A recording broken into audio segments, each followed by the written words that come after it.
I caught my wife and the neighbor making out on the rooftop. I didn't make a scene. I just silently locked the rooftop door, turned off the main power switch, and went on a week-long trip. The funny thing about Thursdays is that they're supposed to be unremarkable. Not quite the exhaustion of Wednesday, not yet the promise of Friday. Just Thursday. The kind of day where you pick up Thai food on the way home because you're too tired to cook, where you loosen your tie in the elevator and think about nothing more consequential than whether you remembered to record that documentary about deep-sea creatures. That's what I was thinking about when I pulled into our driveway at 6:47 p.m. The bioluminescent jellyfish I'd seen in the preview, how they create their own light in the darkness. I didn't know then how much I'd come to understand that particular survival mechanism.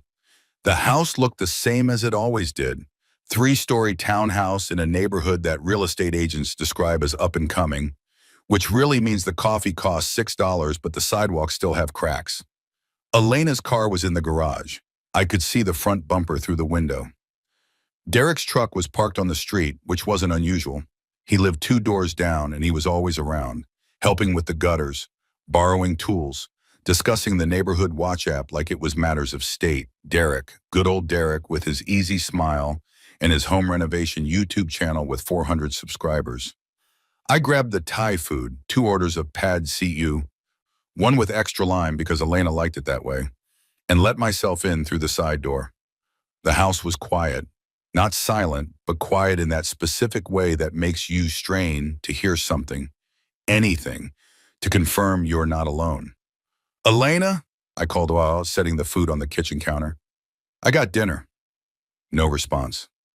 I loosened my tie the rest of the way, hung it over the back of a kitchen chair.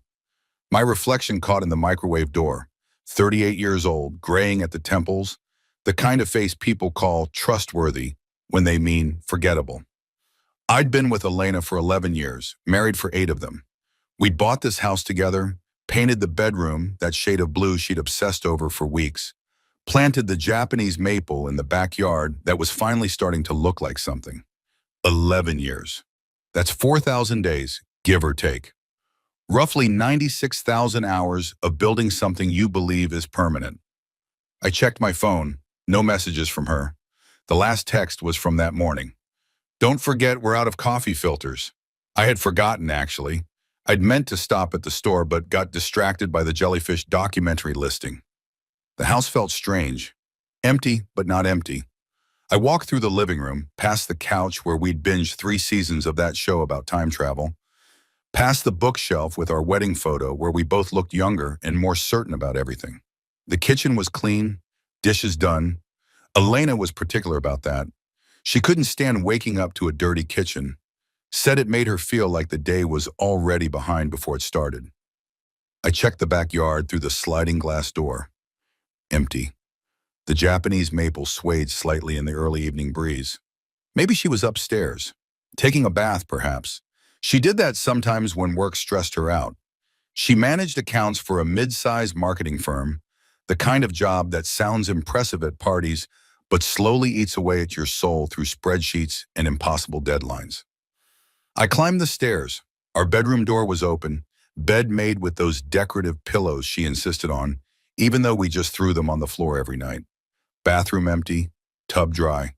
That's when I heard it. Faint, almost imagined. Laughter coming from above. We had roof access. It was one of the selling points of the house. A small rooftop terrace with a view of the city skyline. Elena had fallen in love with it instantly. Talked about summer evenings with wine and string lights, hosting friends for sunset cocktails. We'd been up there maybe 6 times in 3 years. Life has a way of making you forget the things that once excited you. The access was through a door at the end of the 3rd floor hallway. I walked toward it, my footsteps quiet on the hardwood. I wasn't trying to be stealthy. I wasn't suspicious. I was just curious, and maybe something else.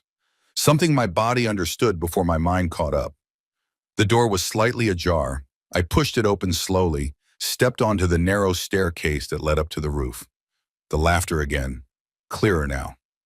Elena's laugh, that specific one she saved for moments of genuine delight. The one I used to be able to coax out of her with a well-timed joke or an unexpected gift. And then another voice, lower, male. My heart didn't race. That's what surprised me most about that moment.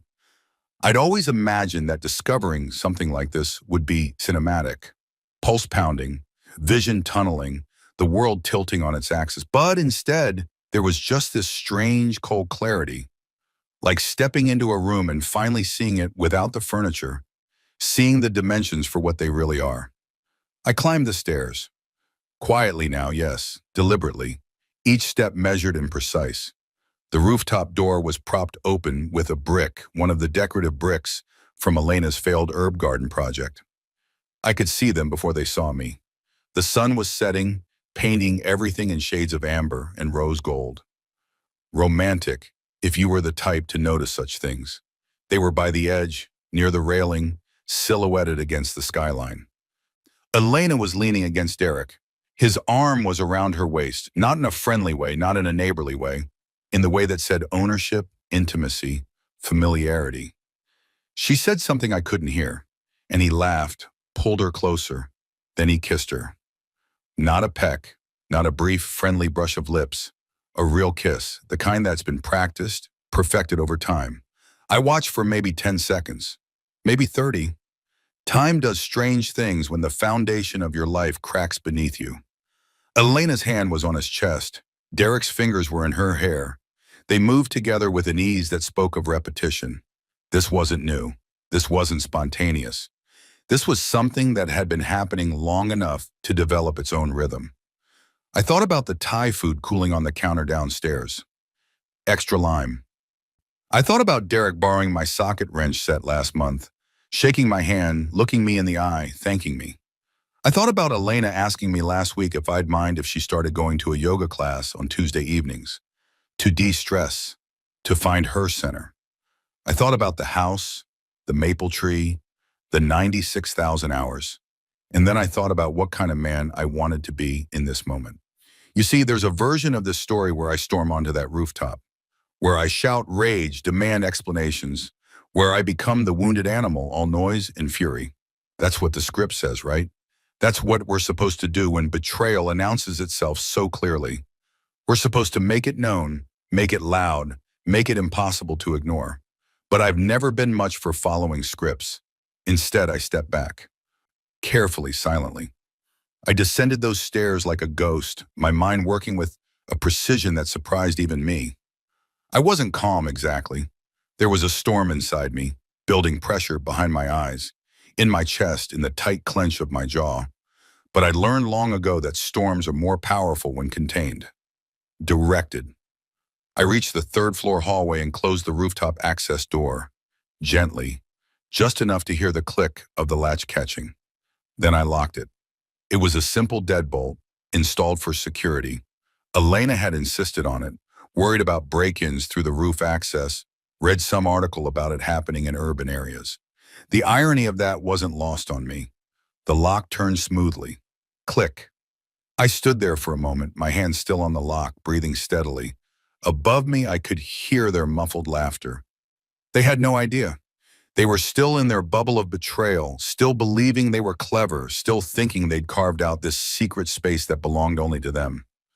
I walked downstairs, through the hallway with our wedding photo, past the kitchen where the Thai food sat in its plastic bag, into the basement. Our house was old enough to still have an actual electrical panel with a main breaker. I'd learned its location after we'd first moved in, after a winter storm knocked out power, and I'd had to figure out which breaker controlled what. Elena had teased me about my need to understand systems, to map out the mechanics of things. I opened the panel. The main switch was at the top, large, industrial, definitive. I put my hand on it, paused. Above me, through 2 floors and a roof, my wife was kissing our neighbor. On our roof, in our home, using the privacy I provided through my absence to build something that required my ignorance to survive. I flipped the switch. The house went dark, silent. The hum of the refrigerator stopped. The air conditioning fell quiet.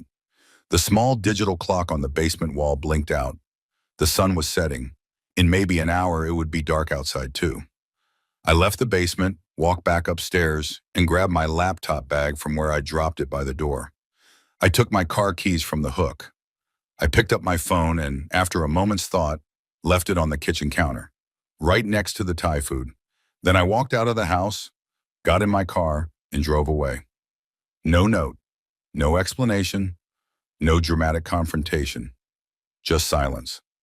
As I pulled out of the driveway, I saw Derek's truck still parked on the street. In maybe 20 minutes, they'd realize the power was out.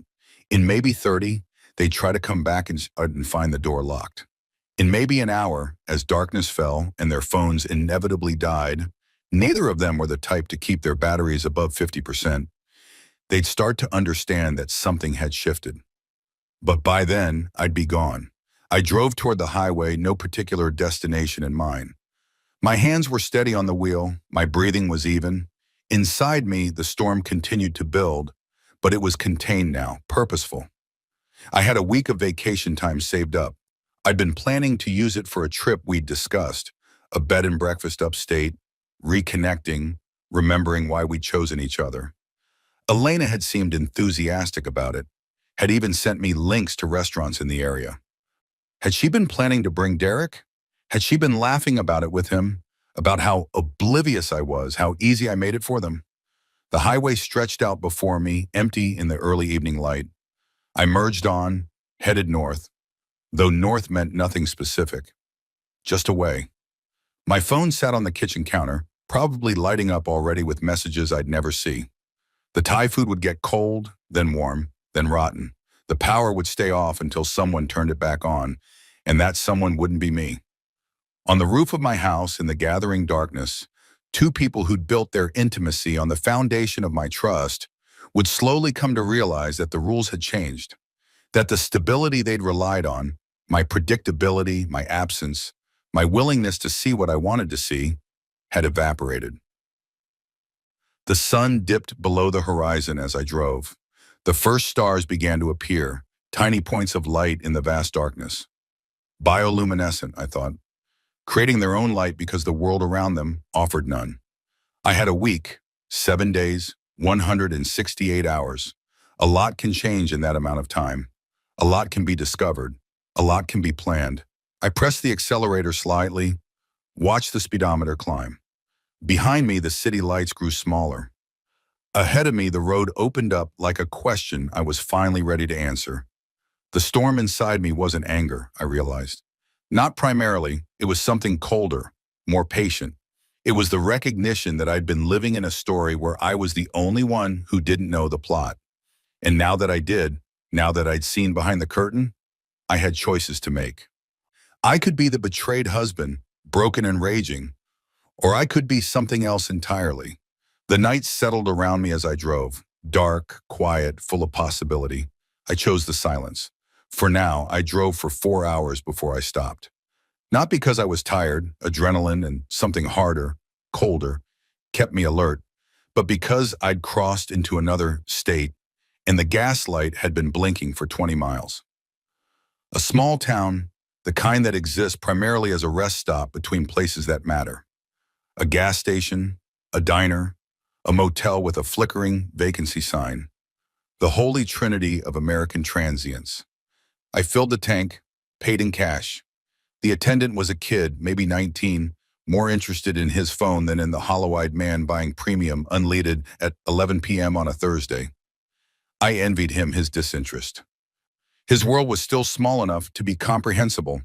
The motel was called The Pines, though I saw no pine trees anywhere. Just a parking lot, a row of doors, and that flickering sign promising availability. The woman at the front desk had the weathered look of someone who'd stopped asking questions long ago. "How many nights?" she asked, not looking up from her crossword puzzle. "A week," I heard myself say. She quoted a price. I paid. Cash again. She handed me a key, an actual metal key, not a card. Room 7. The room smelled of disinfectant and old cigarettes, the kind of smell that seeps into walls and becomes permanent. A bed with a floral comforter that had seen better decades. A television bolted to the dresser. A bathroom with a shower that probably ran either scalding or ice cold. No in between. It was perfect. I sat on the edge of the bed and let the silence settle around me. No phone, No connection to the life I'd left behind. Just me and the weight of what I'd witnessed, what I'd done, what I was now choosing to become. They'd be off the roof by now, somehow. Maybe Derek had climbed down using the fire escape on the side of the building. It connected to the third-floor window, which wasn't locked from the inside.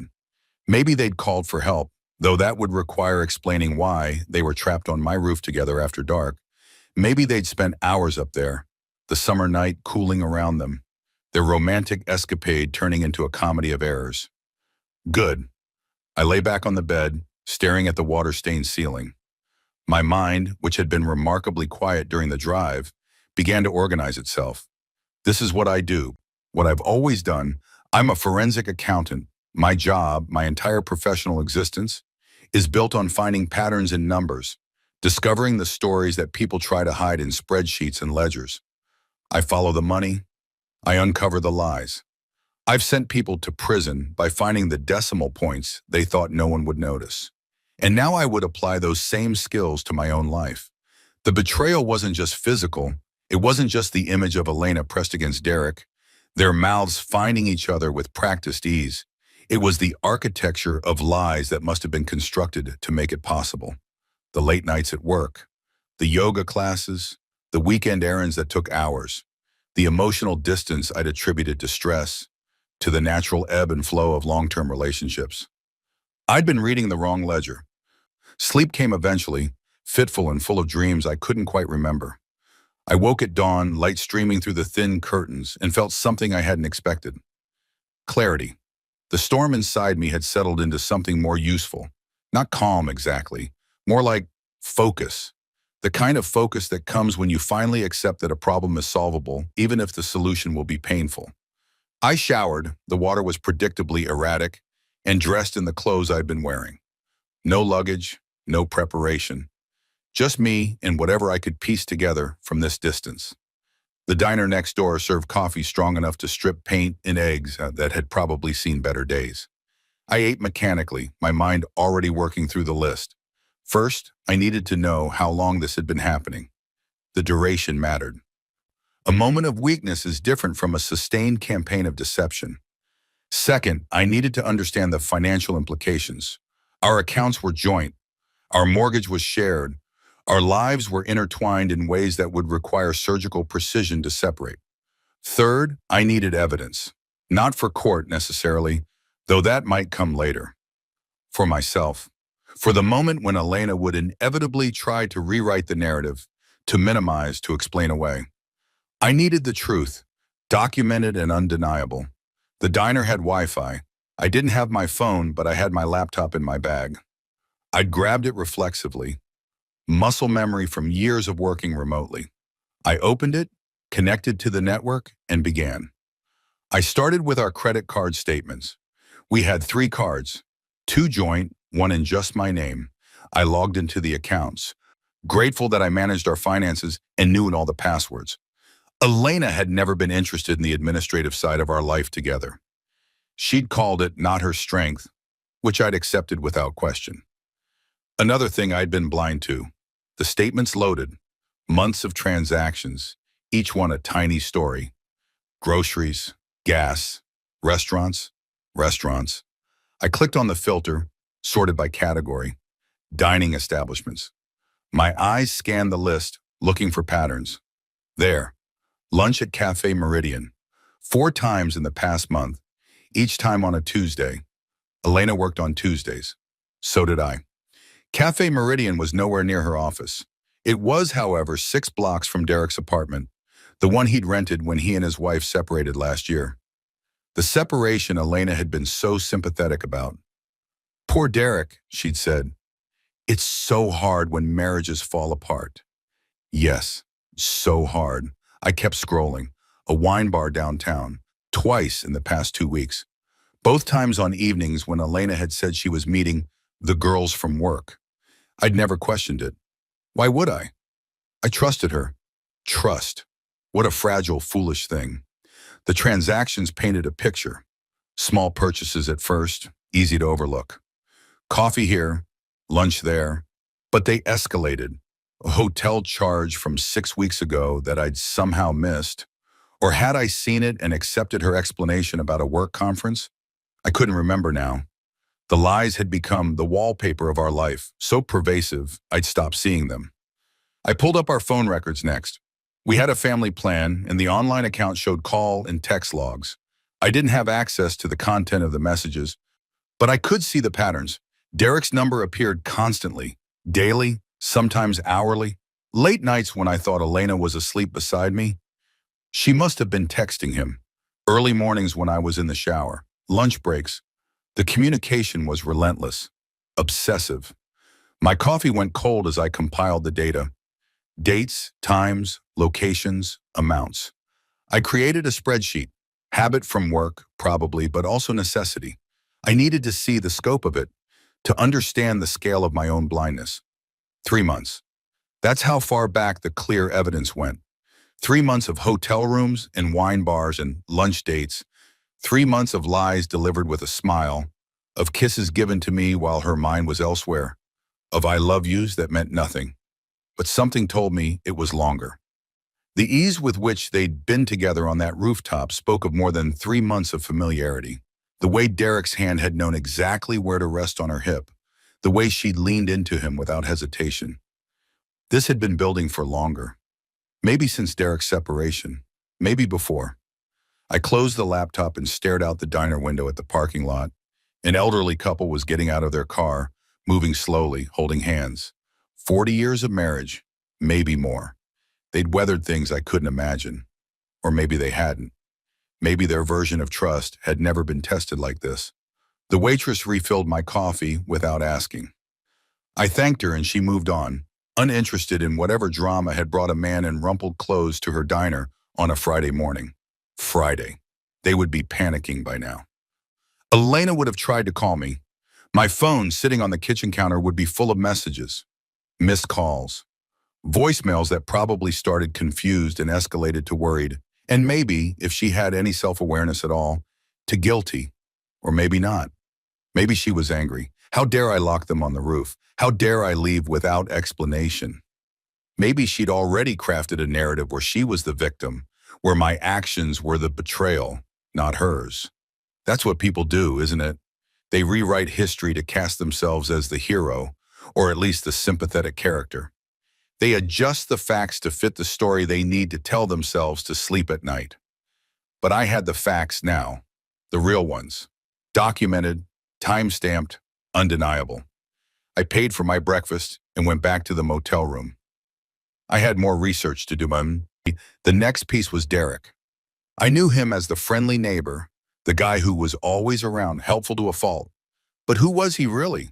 What else was he hiding? I logged into LinkedIn. Derek's profile was professional enough, contractor, independent, specialized in renovations. His work history showed a series of jobs, none lasting more than a year or two. That could mean he was in demand, or it could mean something else. I made a note. Then I searched public records. Court records, specifically.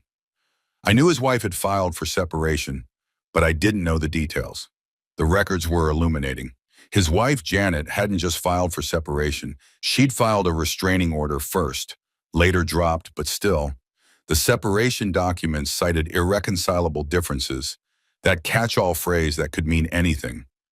But there were notes about contested assets, about debts Derek had apparently hidden from his wife. Credit card debt, a loan she hadn't known about. Derek was in financial trouble. Interesting. I kept digging. His contracting business had a website, professional but sparse. No reviews, no testimonials. A contact number that led to a voicemail. This wasn't a thriving business. This was a front, a veneer of legitimacy over something far shakier. And now I understood something else. Derek wasn't just having an affair with my wife. He was also positioning himself. We had a nice house, joint savings that I'd carefully built over the years, a stable income from my job. If Elena and I divorced, she'd be entitled to half of everything. And if Elena and Derek ended up together, he'd have access to that too. Was that his plan? Charm the married woman next door, break up her marriage, profit from the wreckage? It seemed calculating, almost sociopathic. But then again, so did what I'd witnessed on that rooftop. I spent the rest of the day researching. By evening, I had a comprehensive picture of my own life. The finances, the assets, the liabilities. I had documentation of the affair spanning months. I had insight into Derek's character and motivations, but I didn't have a plan yet. I walked to a convenience store down the road and bought basic supplies, toiletries, a change of clothes, some snacks. The normalcy of the transaction felt absurd. I was buying deodorant while my marriage collapsed in absentia. That night, I sat on the motel bed with the laptop open and the lights off, the screen casting blue shadows across the room. I'd opened our shared photo album, the cloud storage where Elena uploaded pictures. I scrolled through them. Our vacation last year, we'd gone to the coast, walked on the beach, eaten seafood at a restaurant overlooking the water. Elena was smiling in every picture. I was smiling too. We looked happy. Were we? Or was I seeing what I wanted to see even then? There were photos from our anniversary dinner 3 months ago. I'd made reservations at her favorite restaurant, bought her a necklace she'd been eyeing. She'd cried when she opened it, said she didn't deserve me. I'd thought it was emotion. Now I wondered if it was guilt. I closed the photos and opened a new document, blank page, cursor blinking. I needed to decide what I wanted, not what I should want, not what was expected of me, not what would make me look good or bad. What did I actually want from this situation? Did I want to save the marriage? The very thought felt like prodding a wound. Could trust be rebuilt after being demolished so thoroughly? Could I look at Elena and not see her pressed against Derek, their mouths together, their bodies familiar? Could I sleep next to her and not wonder where her mind was? Did I want revenge? The word felt satisfying in a dark way. They'd hurt me. Why shouldn't I hurt them back? But revenge is messy, and I'd seen enough cases in my work where people destroyed themselves trying to destroy others. Did I want justice? That was different from revenge. Justice was about accountability, about consequences that fit the actions. Not punishment for its own sake, but truth made undeniable. I typed a single word on the document. Truth. That's what I wanted. The truth complete and irrefutable. Not for the courts, though that might come. Not for public humiliation, though that had its appeal. But for myself, for my own sanity, for the ability to stand in the wreckage of what they'd done and know exactly what had happened, to have the evidence that would make gaslighting impossible. And I wanted them to understand consequences, not rage, not violence, not the satisfaction of a blow delivered in anger. Something quieter, something that would last. I thought about the rooftop, about locking that door, flipping that switch. It had been instinctual, but it had also been perfect. No confrontation, no chance for them to spin narratives in real time. Just the cold reality of their situation, trapped together in the darkness of their own making. They'd had to solve that problem together, had to figure out how to get down, how to explain it, how to contact me. And when they couldn't, when my silence had became the only response to their transgression, they'd had to sit with what they'd done. That's what I wanted more of. Not dramatic confrontation, but the steady, undeniable weight of truth. Evidence that couldn't be explained away. Consequences that unfolded naturally from their own choices. I started a new list. Secure finances. Document everything. Consult a lawyer. Protect assets. Plan the reveal. The reveal. Yes, there would be a moment when I returned, when I faced them. And when that moment came, I wanted to be armed, not with anger, but with information, with proof, with the kind of quiet certainty that makes denials impossible and excuses meaningless. I had 6 days left, 6 days to prepare, 6 days of silence while they wondered, worried, waited. 6 days for them to understand that the game they had been playing had fundamentally changed. I closed the laptop and lay back on the bed. Outside, a car pulled into the parking lot, headlights sweeping across the ceiling of my room before going dark. The night settled around me, quiet and full of possibility. For the first time since I'd seen them on that roof, I felt something like peace. Not happiness, not closure, but purpose. I knew what I needed to do, and I had 6 days to do it. Saturday morning arrived with rain. I watched it from the motel window, fat drops splattering against the glass, turning the parking lot into a mirror of gray skin. Rain has a way of making time feel suspended, doesn't it? Like the world is holding its breath, waiting. I'd slept better than expected. Not well, but better. The decision to act rather than react had settled something in me. I wasn't a victim in this story anymore. I was an investigator, a planner, an architect of my own future. After breakfast at the diner, same booth, same strong coffee, same disinterested waitress, I returned to my room and opened the laptop. Today was about the money I've spent my career untangling financial deceptions. Companies that hide losses in subsidiary accounts. Executives who funnel funds through shell corporations. Partners who embezzle slowly, counting on the complexity to provide cover. The common thread in all of it is arrogance. The belief that no one will look closely enough, that the numbers are too boring to command attention. Elena had that same arrogance. She'd never cared about our finances, leaving it all to me. But she'd also made assumptions. She'd assumed I wouldn't look. She'd assumed her patterns were invisible. She was wrong.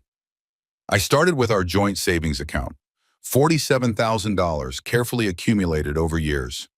Bonuses saved, spending moderated, a down payment fund for the bigger house we talked about. Or had she talked about it just to keep up appearances? I couldn't move the money. That would be legally problematic and strategically foolish. But I needed to document everything. Screenshot after screenshot, I captured our current balances, our transaction histories, our investment accounts. Every asset we shared, I photographed and saved. Then I moved to the debts, our mortgage, car payments, credit cards, everything that tied us together financially. I created a comprehensive spreadsheet, assets on one side, liabilities on the other. The accounting of a marriage reduced to numbers. It was clarifying, cold, but clarifying. My phone was still on the kitchen counter at home. By now, Elena would be frantic. 2 days with no word from me. She'd probably tried calling my office, only to learn I'd taken vacation time. She might have even filed a missing person report, though that would require explaining the circumstances. My husband locked me on the roof with my lover and then disappeared. Probably wasn't a story she wanted to tell. Or maybe she was angry, indignant. How dare I leave without explanation? How dare I make her worry? The mental gymnastics required to make herself the victim would be Olympic level, but people are capable of extraordinary self-deception when their ego is at stake. I wondered if Derek was still coming around. Probably. He'd be comforting her, reassuring her. He's crazy, he might say. This isn't your fault. They'd bond over my absence, my unreasonableness. They'd craft a shared narrative where they were the injured parties. Let them. While they spun their stories, I was building mine, with evidence. My next stop was legal research. I spent hours reading about divorce law in our state. Fault-based versus no fault. Property division, adultery and its impact on settlements. The more I read, the more I understood that the law was a blunt instrument. Adultery didn't guarantee anything in court. Judges were often more interested in equitable distribution than punishment. But the law wasn't my only tool. I made a list of what I needed from a divorce attorney. Protection of premarital assets, my savings before marriage, inheritance from my grandfather, fair division of joint assets, documentation strategy for the affair, understanding of timelines and processes. I searched for attorneys in our city, read reviews, checked credentials, found 3 who specialized in cases involving infidelity. I emailed all of them using my work email, still accessible from anywhere, and requested consultations for the following week. After I returned, after the reveal. By afternoon, my eyes were burning from screen time. I needed to move, to think away from the laptop. I grabbed the motel umbrella, a flimsy thing that probably came with the room, and walked. The small town was quiet in the rain. A few shops, a library, a church with a steeple that needed painting. I walked without destination, letting my mind wander. I thought about Elena, not the Elena on the rooftop, but the Elena I'd married. The woman who'd laughed at my terrible jokes, who'd held my hand at my father's funeral, who'd danced with me in the kitchen to songs from the 80s. Where had that woman gone? When had she decided that what we had wasn't enough? Or had I invented her? Had I built an image of a wife I wanted and projected it onto someone who never existed? These questions had no answers. Not yet. Maybe not ever. I ducked into the library to escape the rain. It was small but warm, staffed by a woman with gray hair and reading glasses who smiled at me without curiosity. I wandered the stacks, running my fingers along spines of books. Mysteries, romances, biographies. I pulled one off the shelf randomly. A biography of someone I'd never heard of. I sat in a corner chair and opened it, though I didn't really read. The words swam on the page, meaningless. What was I doing? Hiding in a motel, researching my wife's betrayal like it was a case file. Was this strength or cowardice? Wisdom or avoidance? I'd left without a word, locked them on a roof, turned off the power. These were not the actions of a rational man. They were the actions of someone wounded, reactive, desperate for control in a situation that had none. But they were also strategic. Wasn't that what I was telling myself? That the silence was a tool, the absence a statement? That by removing myself from the equation, I was forcing them to confront their own actions without my presence to absorb their guilt? Maybe. Or maybe I was just running away. I closed the book and stared at the rain through the library window. The truth was probably somewhere in between. I was hurt and strategic. Wounded and calculating. Human. The affair hurt. Of course it did. But what hurt more was the architecture of it. The scaffolding of lies that had to be built and maintained. Every "I love you" she'd said to me while texting Derek. Every explanation for her absences that I'd accepted without question. Every morning, she'd kiss me goodbye, knowing she'd be seeing him for lunch. That took effort. Sustained, deliberate effort. Every lie was a choice, and she'd made hundreds of them. And Derek. Good old Derek. He'd shaken my hand, borrowed my tools, made small talk about the neighborhood. He'd looked me in the eye knowing he was sleeping with my wife. That took a special kind of contempt.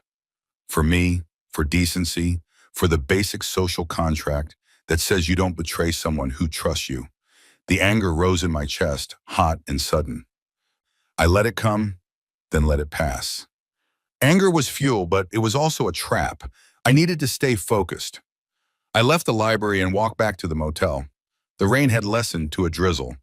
My clothes were damp, my shoes squeaking on the wet pavement, but my mind was clear again. Back in the room, I made a decision. I needed more information. Not about the affair. I had enough evidence of that. I needed to know about Derek specifically, about who he really was. I logged into social media, not my accounts. I didn't want any digital trace of my activity, but Derek's profiles were public. His Instagram showed the same curated life everyone displays. Project photos from his renovation work, sunset pictures, inspirational quotes about hard work and integrity. The irony was thick, but social media is just the surface. The real information is in the cracks. I searched his name along with his ex-wife's, found her profile. She'd posted less and less over the past year, but before the separation there were signs. Cryptic posts about trust and betrayal, a quote about knowing your worth, a photo of her with friends captioned, "Real ones who have my back." The narrative was forming. Derek had cheated before, on his wife, and it had cost him his marriage. I messaged her, used my personal email, not social media, kept it simple. "Janet, I apologize for contacting you out of the blue. My name is Marcus Chen. I live in the same neighborhood as your ex-husband, Derek. I recently discovered information that I believe parallels your own experience.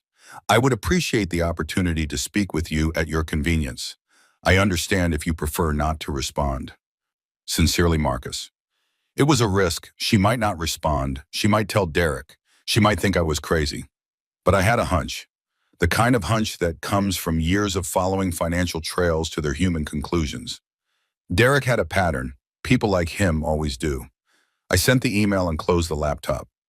My hands were slightly shaky. The adrenaline of taking action, of doing something concrete. That night, I walked to the gas station and bought a prepaid phone. Basic, cheap, pay-as-you-go. I needed a way to communicate, but not through my regular channels. Not yet. I texted my brother first. We weren't close, but he was family. "Hey, it's Marcus. I'm fine, but dealing with a personal situation. Using a temporary number. Please don't worry. We'll explain soon. His response came quickly. WTF? Elena has been calling everyone. Said you disappeared. Are you safe? Safe. Need space. Please don't tell her you heard from me. A pause, then. Okay, but I'm worried. Call me when you can. Will do. Thanks. I turned off the phone and plugged it in to charge. My brother would keep my secret. He'd never liked Elena, had told me once that she seemed calculating. I dismissed it as his usual cynicism. Maybe he'd seen something I hadn't. Sunday, day 4 of my week, 3 days until I had to go back and face the reality I'd fled. I spent the day doing something I rarely did. Nothing. I sat in the motel room, occasionally reading the news on my laptop, occasionally staring at the wall. The weight of everything I'd learned, everything I was planning, needed time to settle. In my mind, I rehearsed conversations. What would I say to Elena when I returned? How would I reveal what I knew? Would I be calm or cold, hurt or indifferent? The variations were endless, each scenario branching into possibilities I couldn't fully control. The truth was, I didn't know how I'd react when I saw her. The distance was giving me clarity, but distance also distorted things. In person, with her tears and explanations, her justifications and manipulations, would I stay strong or would I crumble, forgive, try to rebuild on a foundation of ash? I couldn't let that happen. Monday morning brought a response from Janet. Marcus, I had a feeling this might happen eventually. Derek doesn't change. He just changes targets. I'm sorry you're going through this. If you want to talk, I'm available. Here's my number. She'd included her phone number. I stared at it for a long time. Then I called. Janet's voice was tired but kind. She spoke carefully, like someone who'd learned that words could be weapons. Thank you for reaching out, she said. It took courage. Thank you for responding, I replied. I wasn't sure you would. When I saw your email, I knew. That neighborhood, Derek's still there. I figured it was only a matter of time. I told her what I'd seen. The rooftop, the easy intimacy. She listened without interrupting. That's his pattern, she said when I finished. The neighbor's wife. When we were married, it was his business partner's girlfriend. Before that, in his last job, a colleague's wife. He targets women who are already attached. It's a game to him. A game? Control, conquest. I don't know exactly, but it's not about love. It's never about love with Derek. It's about winning something that belongs to someone else. I felt sick. How long did it go on? With you? 2 years before I found out. Then he gaslit me for another 6 months. Made me think I was crazy, paranoid, controlling. It almost worked, but I finally found proof. Hotel receipts, text messages, the usual sloppy evidence men like him leave because they think they're smarter than everyone. What did you do? I left. It was the hardest thing I've ever done, but I left. The restraining order was because he didn't handle it well. He's charming until he's not, until you become a threat to his narrative. I absorbed this. Janet, I need to ask you something. It might seem strange. Go ahead. Is Derek dangerous? Physically? She was quiet for a moment. He never hit me, but he has a temper. When things don't go his way, he can be unpredictable. Mostly he uses words manipulation, but I wouldn't underestimate him. Thank you for telling me this. Marcus, whatever you're planning, be careful. Not just with Derek, with yourself. This kind of betrayal, it changes you. Don't let it make you into someone you don't want to be. Her words stayed with me long after we hung up. Don't let it make you into someone you don't want to be. Was I becoming that already? The meticulous planning, the gathering of evidence, the strategic silence. Was this justice or vengeance? Was I seeking truth or control? I looked at my spreadsheets, my notes, my documentation. All of it prepared with the precision of a forensic case. But this wasn't a case. This was my life, my marriage, my heart fractured and bleeding behind the armor of logic I'd constructed. I closed the laptop and lay on the bed, staring at the ceiling. 3 more days. 3 more days of planning, preparing, protecting myself from the fallout of someone else's choices. And then I'd go home, and everything would change. Tuesday came with clarity I didn't expect. I woke at dawn, my mind already sharp, already working through the final phases of my plan. 5 days in this anonymous motel room had stripped away the shock, the raw hurt, the reactive anger. What remained was purpose. I showered, dressed, and went to the diner. Same booth, same coffee. But I wasn't the same man who'd stumbled out in here last Thursday night, hollow-eyed and reeling. The waitress, I'd learned her name was Carol, actually looked at me this time. "You look better," she said, refilling my cup. "I feel better," I told her. And it was true. "Whatever you're working through looks like you're getting somewhere." "I think I am." She nodded, that universal gesture of people who've seen enough life to recognize survival when they see it, and moved on to the next table. I ate breakfast slowly, savoring the normalcy of it. In 2 days, I drive back to the city, back to the house with the rooftop where my marriage had died, back to Elena and whatever performance she'd prepared for my return, back to Derek and his predatory charm. But I wouldn't be going back as the man who'd left. That man had been operating on incomplete information, making decisions based on trust that wasn't deserved. The man returning would have knowledge, evidence, and a plan. After breakfast, I called the first divorce attorney from my motel room phone. Her name was Sandra Walsh, and her reviews mentioned words like thorough, strategic, and doesn't suffer fools. "Mr. Chen," she said when I explained my situation in broad strokes, "based on what you're telling me, you've been doing your homework. That's good. Most people come to me emotional and unprepared. You sound neither. I've had time to think."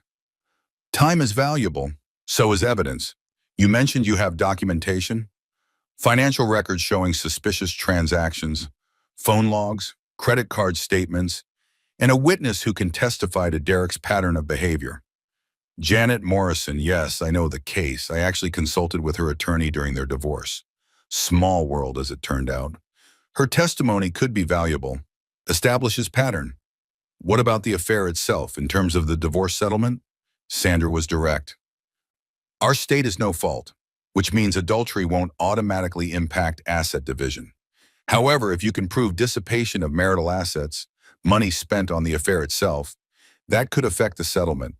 Hotel rooms, gifts, dinners at restaurants you weren't part of, all of that counts." I thought about my spreadsheet, the hotel charge, the wine bars, the lunches at Cafe Meridian. I have documentation of that. Good. Now here's my advice. Don't confront her until we've spoken in person. You need to understand your legal position fully before you reveal what you know. Knowledge is leverage, and leverage is protection. I'm planning to return Thursday. Can you come see me Friday morning? 9 o'clock? I'll be there. Mr. Chen, one more thing. The rooftop incident. The power switch. While understandable given the circumstances, try not to do anything else that could be construed as erratic or retaliatory. Courts look at behavior patterns. You want to look rational, measured. Understood.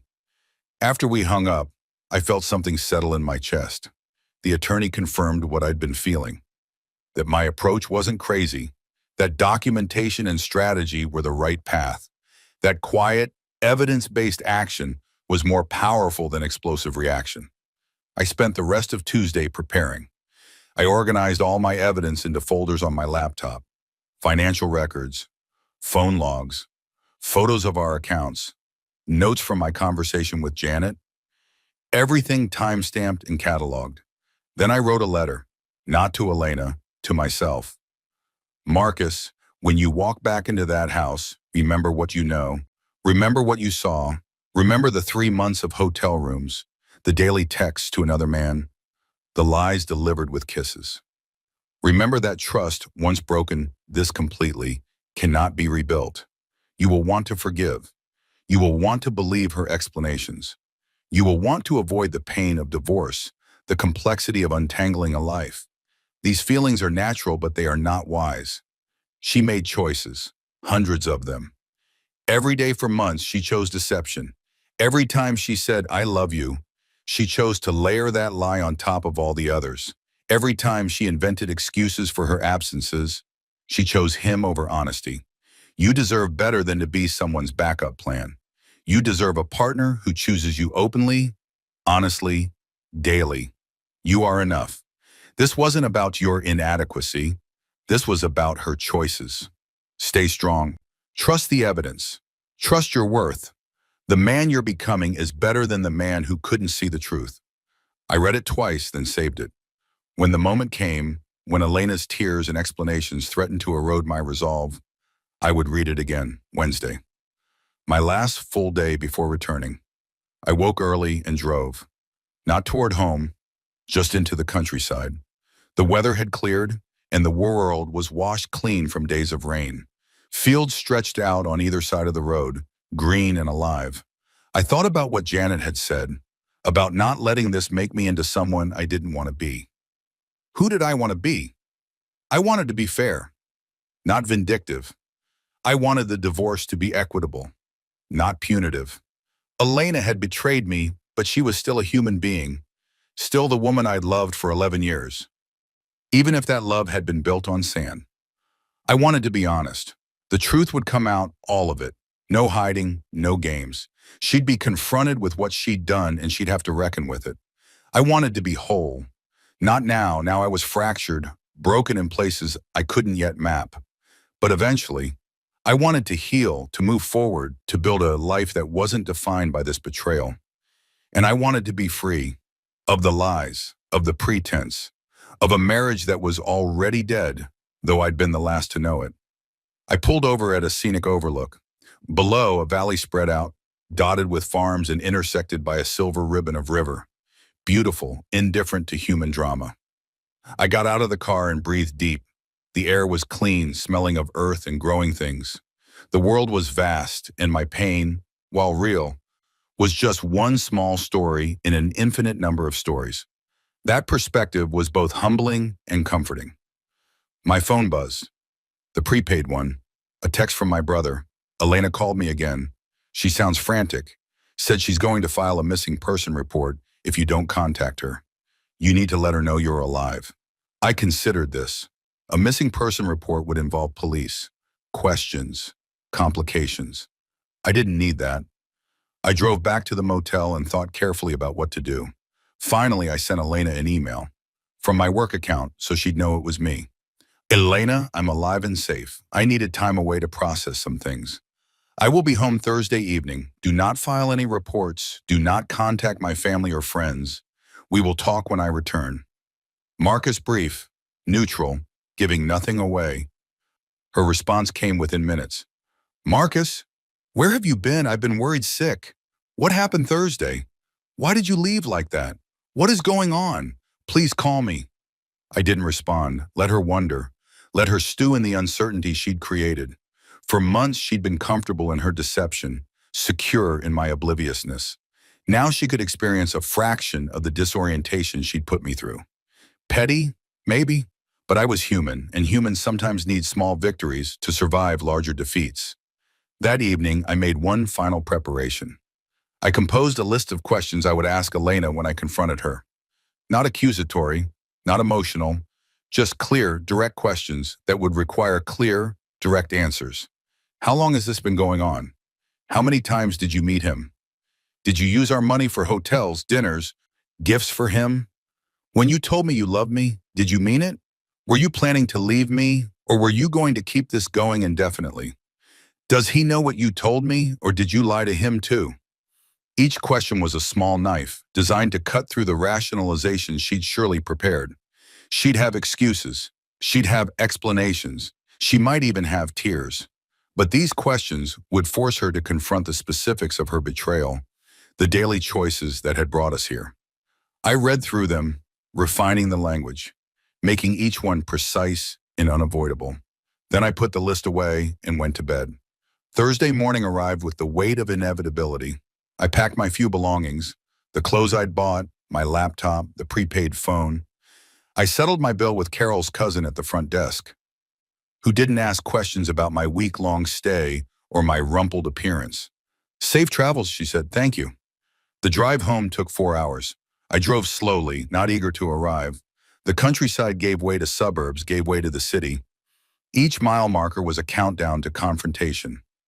I arrived at our street at 6:47 p.m., exactly 1 week to the minute from when I'd pulled into this driveway with Thai Food and Trust. The house looked the same. Derek's truck wasn't on the street. Good. I sat in my car for a long moment, breathing steadily. My hands were calm on the steering wheel. My heart was beating normally. I was ready. I got out of the car and walked to the front door. My key still worked. She hadn't changed the locks. I stepped inside. The house was clean. Immaculate, actually. The kitchen sparkled. The living room was perfectly arranged. Even the throw pillows on the couch were positioned with deliberate precision. She'd been preparing for my return, making everything perfect, as if cleanliness could erase betrayal. I walked through the ground floor. The Thai food was gone from the counter. The lights were on. The power obviously had been restored. My phone sat exactly where I'd left it, though it was turned off now. I heard movement upstairs. Footsteps. Then Elena's voice. Marcus? Hesitant, hopeful, worried. I didn't answer immediately. Instead, I walked to the kitchen and poured myself a glass of water. Drank it slowly. The footsteps quickened. She appeared at the top of the stairs, then came down rapidly. Marcus, oh my God, you're back. She looked tired, makeup carefully applied, but not quite hiding the shadows under her eyes. Hair done, wearing the blue dress she knew I liked. Performance. All of it. I'm back, I said. She stopped a few feet away, reading my face. I kept my expression neutral. Where were you? I was so worried. I almost called the police. You just disappeared. I needed time to think. About what? Marcus, you left with no explanation. You locked me. She stopped herself. I locked you on the roof, I finished. Yes, I did. Her face shifted, surprised that I was addressing it so directly. How did you get down, by the way? I asked conversationally. Derek. Derek climbed to the third-floor window. It was open. But Marcus, why would you do that? You know why. Silence. Heavy, profound. I don't... Elena. My voice was calm but firm. Stop. Her mouth closed. I know, I said. I saw you. On the roof. I came home, couldn't find you. Heard laughter from above. I saw everything. Her face went white. I saw you kissing Derek, pressed against him, your hand on his chest, his fingers in your hair. I saw the familiarity between you, the ease that only comes from practice. Tears began to form in her eyes. I stood there and watched for 30 seconds. Maybe more. And then I decided what to do. I locked the door, I turned off the power, and I left. Marcus, please, let me explain. You'll have your chance to explain. I have questions, but first I need you to understand something. I looked at her, this woman I'd loved for 11 years, this stranger. I know everything, I said. The hotel 6 weeks ago, the lunches at Cafe Meridian every Tuesday, the wine bar downtown, the phone calls and texts daily, sometimes hourly. I've seen our financial records, tracked every transaction, documented every lie. Her tears were falling now. Marcus, I also know about Derek, about his pattern, about his ex-wife Janet and what he did to her, about his financial troubles and his history of pursuing married women. I know more than you think. She was shaking. I'm not saying this to hurt you, I continued. I'm saying this so you understand that when we talk, and we will talk, lies will not serve you. I have evidence, I have documentation. I have the truth. I set my glass down on the counter. We're going to divorce it, Elena. That's not a question. What is a question is how we proceed. We can do this civilly, fairly, with dignity, or we can do it another way. That choice is yours. She was crying openly now, makeup running.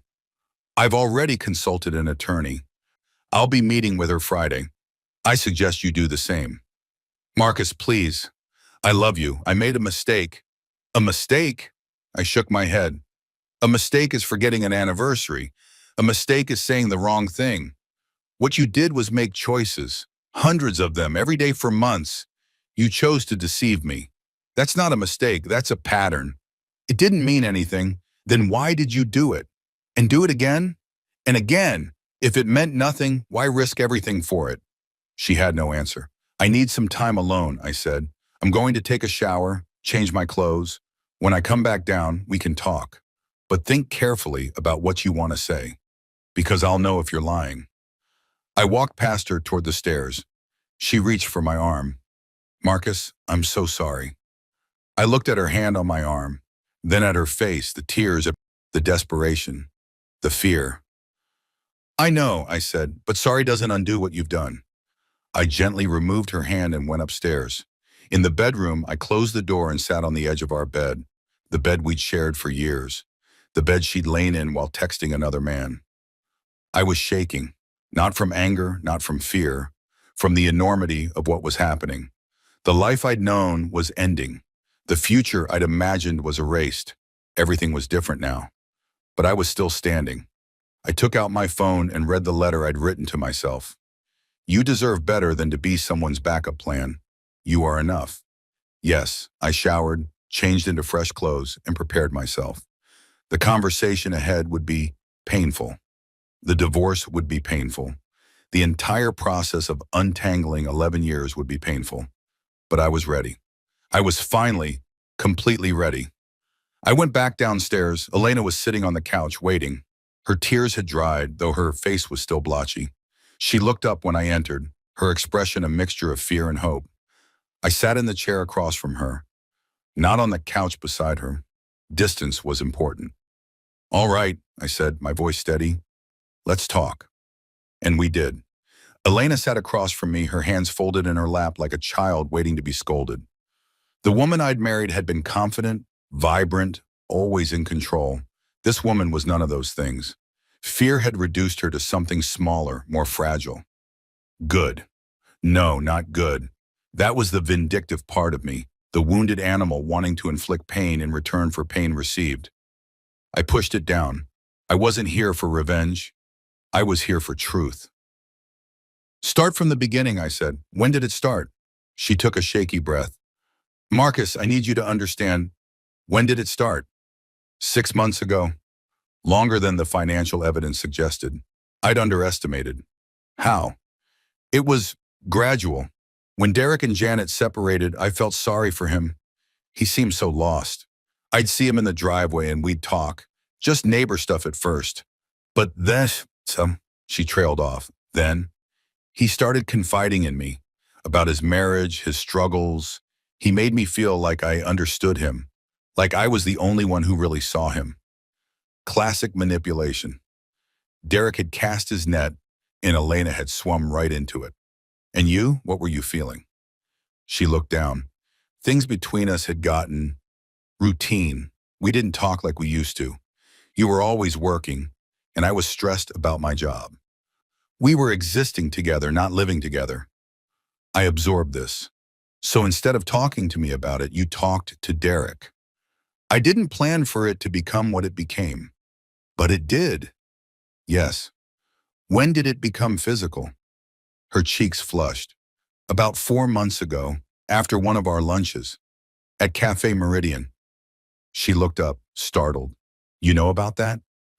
I told you, I know everything. The lunches, the hotel, the wine bars, every transaction is documented. She swallowed hard. After lunch one day, we went to his apartment. I told myself it was just to see his renovation work. I knew it was a lie even as I thought it. And after that, it happened again and again. I kept telling myself I'd stop, that it was a mistake, that I'd tell you. But I didn't. How often? Marcus, how often, Elena? 2 or 3 times a week. Sometimes more. 2 or 3 times a week for 4 months. That was 40 to 50 times, or 40 to 50 decisions to betray me. 40 to 50 opportunities to stop, and she hadn't taken a single one. The hotel charge from 6 weeks ago. What was that? A weekend. You were at that conference in Chicago. Derek said we should spend proper time together, not just stolen hours. I told you I was visiting my sister. You weren't in Portland. No. You were with him. Yes. The lies were stacking up like cordwood, each one another piece of kindling for the funeral pyre of our marriage. Did you love him? She was quiet for a long moment. I thought I did, or I thought I could. He made me feel desired, exciting. With us, everything had become so predictable. Predictability is what marriage becomes when you stop investing in it. You didn't try to fix us. You just found someone else. You're right. I know you're right. Did you plan to leave me for him? I don't know. I kept putting off the decision. I wanted both, I think. The stability of us and the excitement of him. You wanted to have your cake and eat it too. Yes, and that was selfish and wrong. Selfish barely covered it. She'd been living two lives, and I'd been unknowingly financing both of them. The money you spent on him, the dinners, the hotels, the lunches, that was our money, Elena. Money I earned that we saved together. I know. Do you? Because those charges add up to thousands of dollars. Thousands of dollars of our joint assets spent on your affair. She started crying again. I'll pay it back. Every cent. This isn't about the money, although it was partially. It's about the respect, or the complete lack of it. You used our money to fund your betrayal. You lay next to me at night after being with him. You kissed me goodbye, knowing you'd see him at lunch. I'm so sorry. Sorry is just a word. It doesn't undo anything. She wiped her eyes. What can I do? How can I make this right? I looked at her, really looked. Beyond the tears, beyond the fear, beyond the woman I thought I knew. Who was she really? Someone who could maintain a double life for months without cracking. Someone who could look me in the eye every day and choose to deceive me. Someone who'd prioritized her excitement over my trust. You can't make this right, I said. That's what you need to understand. This isn't a problem that can be fixed. You've broken something fundamental. Marriage counseling. We could try. No. Marcus, please, I know I hurt you, but we have 11 years together. Doesn't that count for something? It counts for why I'm not screaming at you right now. It counts for why I'm sitting here having this conversation instead of throwing your things on the lawn. But it doesn't count enough to erase what you've done. I'll end it with Derek. It's already over. I haven't seen him since that night. Since you were trapped on the roof together? Yes, when you left, when the power went out, when we realized what had happened. It was like a spell broke. I saw it all clearly for the first time. What I'd done, what I'd risked. You saw it clearly because you got caught, not because you had a moral awakening. She couldn't argue with that. I have more questions, I said. Okay. Did he know about our finances? Our savings? She hesitated. A tell. Elena, he knew we were comfortable. He asked about it sometimes, about our future plans. Did you tell him about the inheritance from my grandfather? About our investment accounts? Maybe, in passing. In passing. She'd given him a financial inventory of our assets while they were planning whatever they were planning. What were you going to do? Eventually? Were you going to ask for a divorce? Were you going to keep this going until I caught you? I don't know. I kept avoiding thinking about it. That's convenient. Avoid the consequences while enjoying the benefits. You're right, I was a coward. Yes, you were. We sat in silence for a moment. The grandfather clock in the hallway, a wedding gift from her parents, ticked steadily, marking time that had run out on us. What happens now, she asked. Now we separate, legally and practically. I'll be consulting with an attorney tomorrow. You should do the same. We'll divide assets according to the law. I won't try to destroy you, but I won't let you benefit from this either. The house? We'll sell it, split the proceeds. Our savings? Equal division minus what you spent on the affair. That comes out of your half. She nodded, accepting. I'll need you to move out, I said, or I will. One of us needs to leave. Where will I go? That's not my concern anymore. Harsh, but necessary. I couldn't stay in this house with her, sleeping down the hall, pretending we were working towards something. The marriage was over. The cohabitation needed to end too. Can I have some time to find a place? Two weeks, that's fair. We'll live separately in the house until then. I'll take the guest room. Okay. One more thing. What? Derek, you said you haven't seen him since that night. Is that true? Yes, I swear. I believe you, but here's what's going to happen. He's going to reach out. He's going to try to reconnect, maybe play the victim, say I overreacted, suggest you two resume your relationship now that it's out in the open. I won't. Let me finish. When that happens, and it will happen, you need to understand something about him. This isn't his first time doing this. His pattern is pursuing married women. His ex-wife told me about it. He's a predator, Elena. You were prey. I'm not saying that to excuse what you did. You made choices, but he targeted you deliberately. Her face showed shock. What? His ex-wife, Janet. He did the same thing to her marriage. A business partner's girlfriend. Married women are his thing. He likes the conquest. That can't be true. I spoke to Janet directly. She confirmed it. She also mentioned he has financial troubles, debts he hid from her. He knew about our savings because you told him, and he was positioning himself. You think he was after our money? I think he was after whatever he could get, your attention, your body, and eventually, possibly, your assets. Our assets. She looked like she might be sick. I'm telling you this so you know what you're dealing with. If he contacts you, and he will, remember who he is, not the charming neighbor, the predator. I feel so stupid. You made stupid choices. You're not a stupid person. There's a difference. She looked at me then with something like gratitude. Even now, even after everything, I wasn't trying to destroy her completely. Maybe I was too kind. Maybe I was too weak. But I'd meant what I'd thought in that motel room. I wanted to be fair, not vindictive.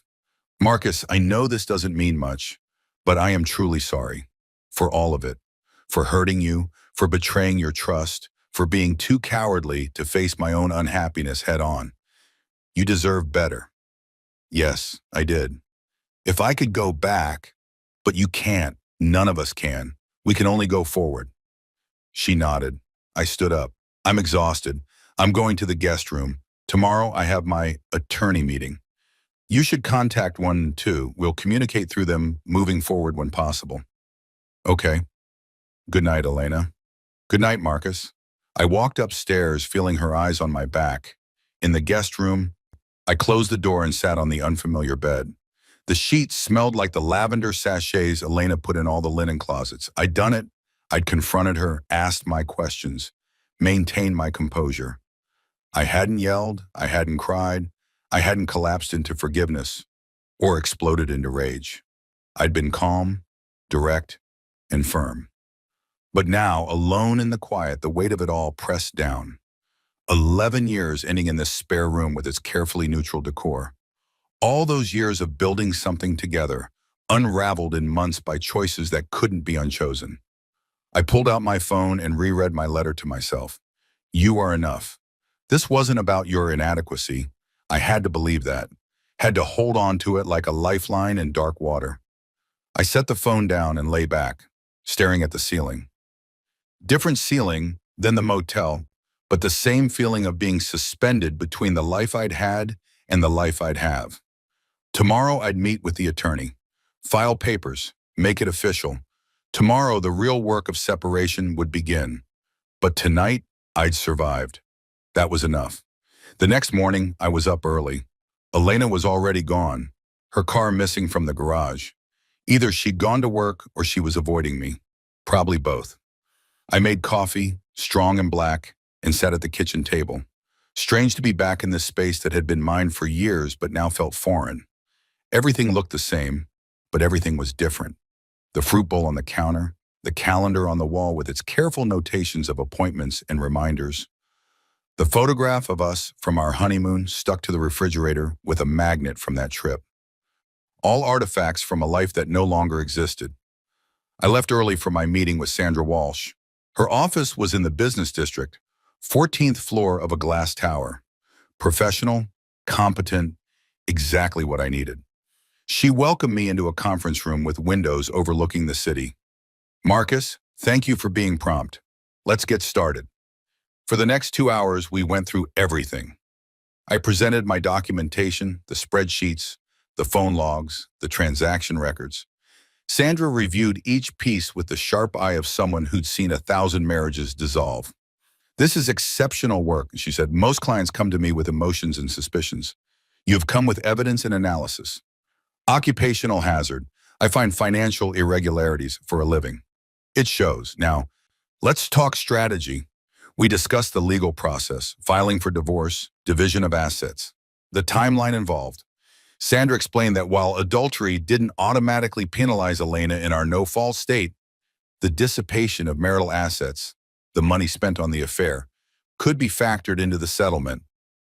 The hotel, the dinners, the gifts, if there were any, all of that was marital money used for her affair. You're entitled to compensation for that. What about the house? You'll need to decide, sell it and split proceeds, or one of you buys out the other's share. Given the circumstances, selling is cleaner. That's what I want. Good. And your retirement accounts, investments, savings? Equal split, minus the dissipation. Fair. She'll have a hard time arguing against that given the evidence. We discussed timelines. Filing would take a few days, service of papers another week, then the waiting period mandated by the state. All told, the divorce could be finalized in 6 to 12 months, depending on how contested things became. My advice, Sandra said, try to keep this collaborative. Contentious divorces drain everyone, emotionally and financially. If she's willing to accept fair terms, encourage it. I don't want to destroy her. I just want out. That's healthy. Anger is natural, but revenge is expensive. Before I left, Sandra gave me homework. Write down everything you want from this divorce. Property, assets, terms. Be specific. We'll use it to draft the settlement proposal. I thanked her and headed home. The house was still empty when I arrived. I made lunch, a sandwich I barely tasted, and sat down to do Sandra's homework. What did I want? I wanted my fair share of our assets. Not more, not less. Just what was equitable given the circumstances. I wanted my freedom to rebuild, to move forward, to find happiness that wasn't tainted by betrayal. I wanted my dignity intact. To walk away from this knowing I'd handled it with integrity. I wanted the truth acknowledged, not just privately between us, but in whatever legal documents we sign. She cheated. That was a fact that should be recorded. And yes, part of me wanted her to understand the depth of the hurt she'd caused, not through cruelty, but through consequences, natural, logical consequences that followed from her choices. I wrote it all down, specific, clear, unemotional. As I finished, I heard the front door open. Elena was home. I stayed at the kitchen table as she entered. She looked tired, her work clothes rumpled. "Hi," she said. "Hi. How was your meeting?" "Informative. I filed the paperwork today." Her face fell, though she must have known it was coming. "Already? No reason to wait. We both know where this is heading." She set her bag down on the counter. "I contacted an attorney too, someone my coworker recommended." "Good. She said we should try mediation before things get adversarial." "I agree. I don't want this to be a battle." "Neither do I." We stood in our kitchen, two people who'd once been partners, now negotiating the terms of dissolution. "I found an apartment," Elena said. "I can move in next week." "That's fast." "It's temporary, just something to get me out of here, give you space." "I appreciate that." "Marcus, I know I have no right to ask, but is there any chance? Any possibility we could—" "No, the word was firm, final. I didn't think so, but I had to ask." "I understand, but the answer is no. I've had a week to think about this, Elena. A week of silence and distance and clarity. What you did wasn't a momentary lapse. It was a sustained betrayal. Months of lies. I can't forget that. I can't forgive it either, at least not anytime soon. And without those things, there's nothing to rebuild on." She nodded, tears forming. "I keep hoping I'll wake up and this will all be a nightmare." "It is a nightmare, one you created." "I know.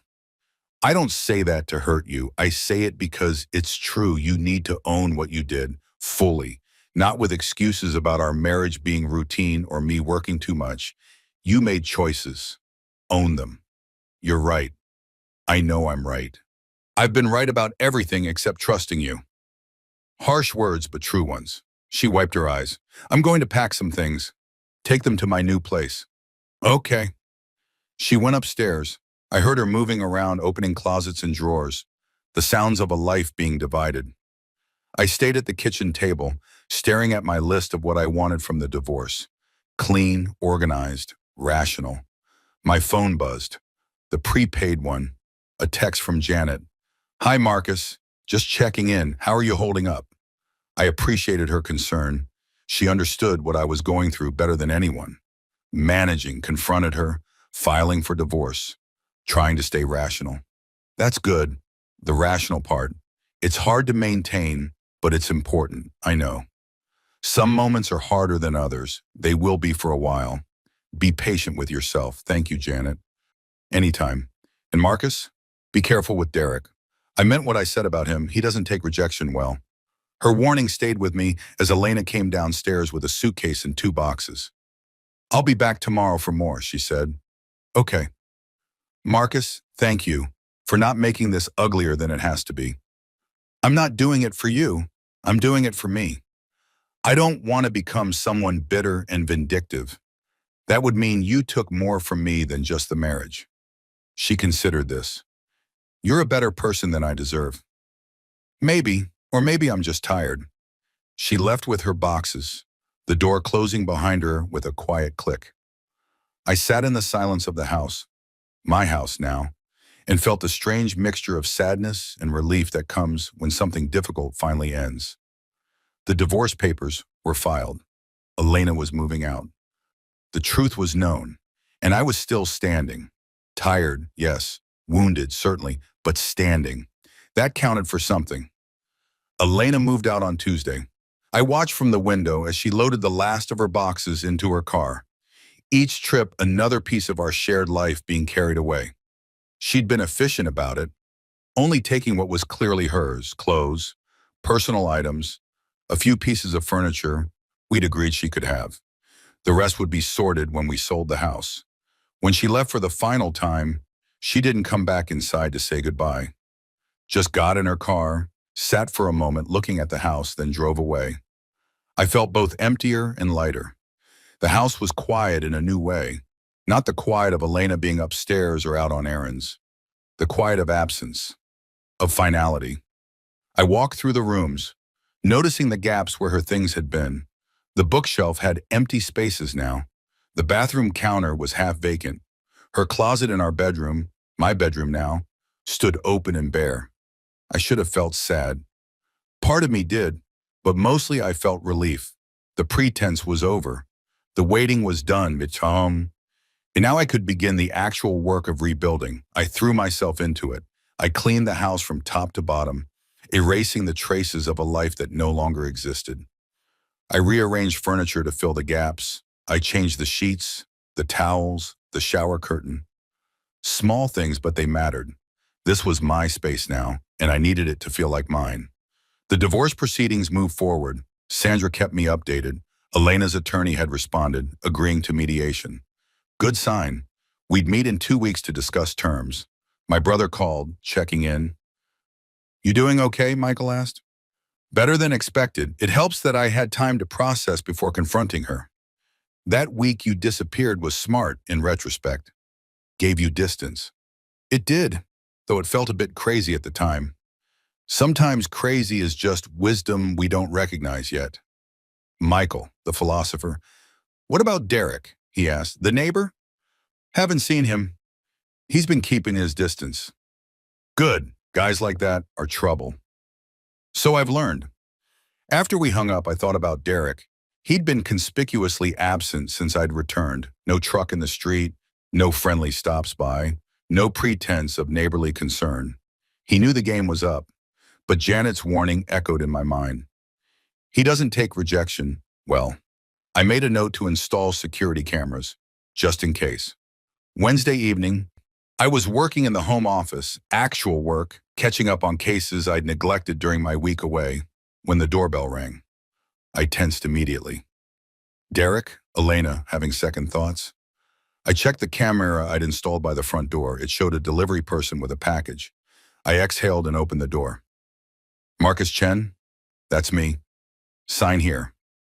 I did, and he handed me a box, small, nondescript. Inside, I found a bottle of wine and a card. Marcus, I heard about your situation from Elena. I'm so sorry for my role in what happened. I hope we can talk man to man. I think you deserve to hear my side. Let me know when you're ready. Derek. I stared at the card, a laugh escaping me. His side. As if there was a side that justified sleeping with my wife. As if man to man would somehow explain away the betrayal. The audacity was almost impressive. I threw the wine in the trash, card with it. Then I took photos of both before they went into the bin. Documentation. Always documentation. I texted Janet immediately. Derek sent me wine and a card, wants to talk man to man. Says I deserve to hear his side. Her response was quick. Classic. He did the same thing to my ex's business partner. Tried to frame himself as the victim, said the affair was inevitable, and he was just being honest about feelings. It's part of his script. Should I respond? Absolutely not. Any engagement gives him what he wants, access. He'll try to manipulate you, make you doubt yourself, maybe even turn this around to make you the bad guy. I hadn't planned to respond. Good. Stay the course. Block him if he tries to contact you directly. Sound advice, but Derek wasn't done. Thursday morning as I left for work, I saw him, standing by his truck, parked on the street. He raised a hand in a greeting. I ignored him, got in my car, and drove away. In my rearview mirror, I saw him watching. Friday, he appeared again. Same spot, same wave. I ignored him again. Saturday, I was in the backyard tending to the Japanese maple. I decided to keep maintaining it, to claim it as mine rather than let it die as a symbol of our failed marriage. When I heard someone clear their throat. Derek stood at the fence line, arms crossed over his chest, that charming smile in place. Marcus, hey, can we talk? I continued pruning without looking up. No, then. Come on, man. I know you're angry. I'm not angry. I'm done. With her, with you, with this entire situation. Just 5 minutes. Let me explain. I set down the pruning shears and faced him. He looked the same, attractive, confident, the kind of guy people instinctively trust. Explain what exactly? How you targeted my wife while pretending to be my friend? How you used your separation to play the victim and lure her into an affair? How you borrowed my tools while sleeping with her? What explanation could possibly justify any of that? His smile faltered slightly. It's not that simple. It's exactly that simple. You're a predator, Derek. Janet told me about your pattern. The business partner's girlfriend, now my wife. Married women are your specialty. His face hardened. Janet's bitter. She blames me for everything that went wrong in our marriage. Maybe because you cheated on her. Our marriage was already dead, just like yours, apparently. The dig was intended to wound. I didn't let it. My marriage had problems. Every long-term relationship does. But Elena and I could have worked on them together. Instead, you inserted yourself, manipulated her vulnerability, and destroyed what we had. I didn't make her do anything. She wanted me. The arrogance, the sheer unrepentant arrogance. You're right, she made her choices, and she's facing consequences for them. But you made choices too. You pursued a married woman deliberately. You befriended me while betraying me. You're not a victim here, Derek. You're a perpetrator. You locked us on a roof, man, in the dark. We were up there for hours. And yet here you stand, unharmed. Consider it a consequence, a mild one compared to what you've done. He stepped closer to the fence. This doesn't have to be adversarial. We're still neighbors. We'll see each other. I'm selling the house. That surprised him. What? The house, I'm selling it. Part of the divorce settlement and I'll be moving. His face showed something, calculation maybe, disappointment. I couldn't read him as well as I thought. That seems extreme. Does it? This house holds memories of a marriage built on lies. I don't want those memories. I want a fresh start. Where will you go? That's none of your business. He tried to smile again, softer this time. Marcus, I genuinely am sorry. Things got out of hand. Elena and we got caught up. Save it. I've heard Elena's apologies. I don't need yours. But what I deserve is to be left alone. So here's what's going to happen. You're going to stay away from me. No more deliveries, no more appearances, no more attempts at conversation. If you contact me again, I'll file a restraining order. Janet got one against you once. I can too. His expression shifted, the charm evaporated, and I saw underneath it the anger, the wounded ego, the man who didn't like being denied. You're being unreasonable. No, I'm being clear. Goodbye, Derek. I picked up my pruning shears and returned to the maple tree. After a long moment, I heard him walk away. My hands were shaking slightly. Confrontation wasn't natural for me. I preferred the quiet work of spreadsheets and evidence, the safety of numbers that couldn't talk back. But I'd done it. I'd stood my ground. Back inside, I documented the interaction. Time, date, what was said, more evidence, more protection. Janet was right. Derek didn't take rejection well. The mask had slipped briefly, showing the anger underneath. I'd need to stay vigilant. I called a locksmith that afternoon and had all the locks changed. Then I upgraded the security system, adding cameras that covered the full perimeter. Paranoid? Maybe, but better safe than sorry. The mediation was scheduled for the following Wednesday. Sandra prepped me beforehand. Remember, the goal is fair resolution, not punishment. You want this to be clean and final. I know. Elena's attorney will push back on the dissipation claim. They'll try to minimize the amount spent on the affair. I have documentation, which is your strength, but be prepared for them to argue that some expenses were legitimate. Lunches with coworkers, for example. I can prove she wasn't with coworkers. Good. Keep your composure in there. No matter what's said, stay calm and factual. You're good at that. I arrived at the mediation office, a neutral space designed for exactly this purpose. Beige walls, comfortable chairs, a round table meant to encourage collaboration. Elena was already there with her attorney. She looked thinner, tired.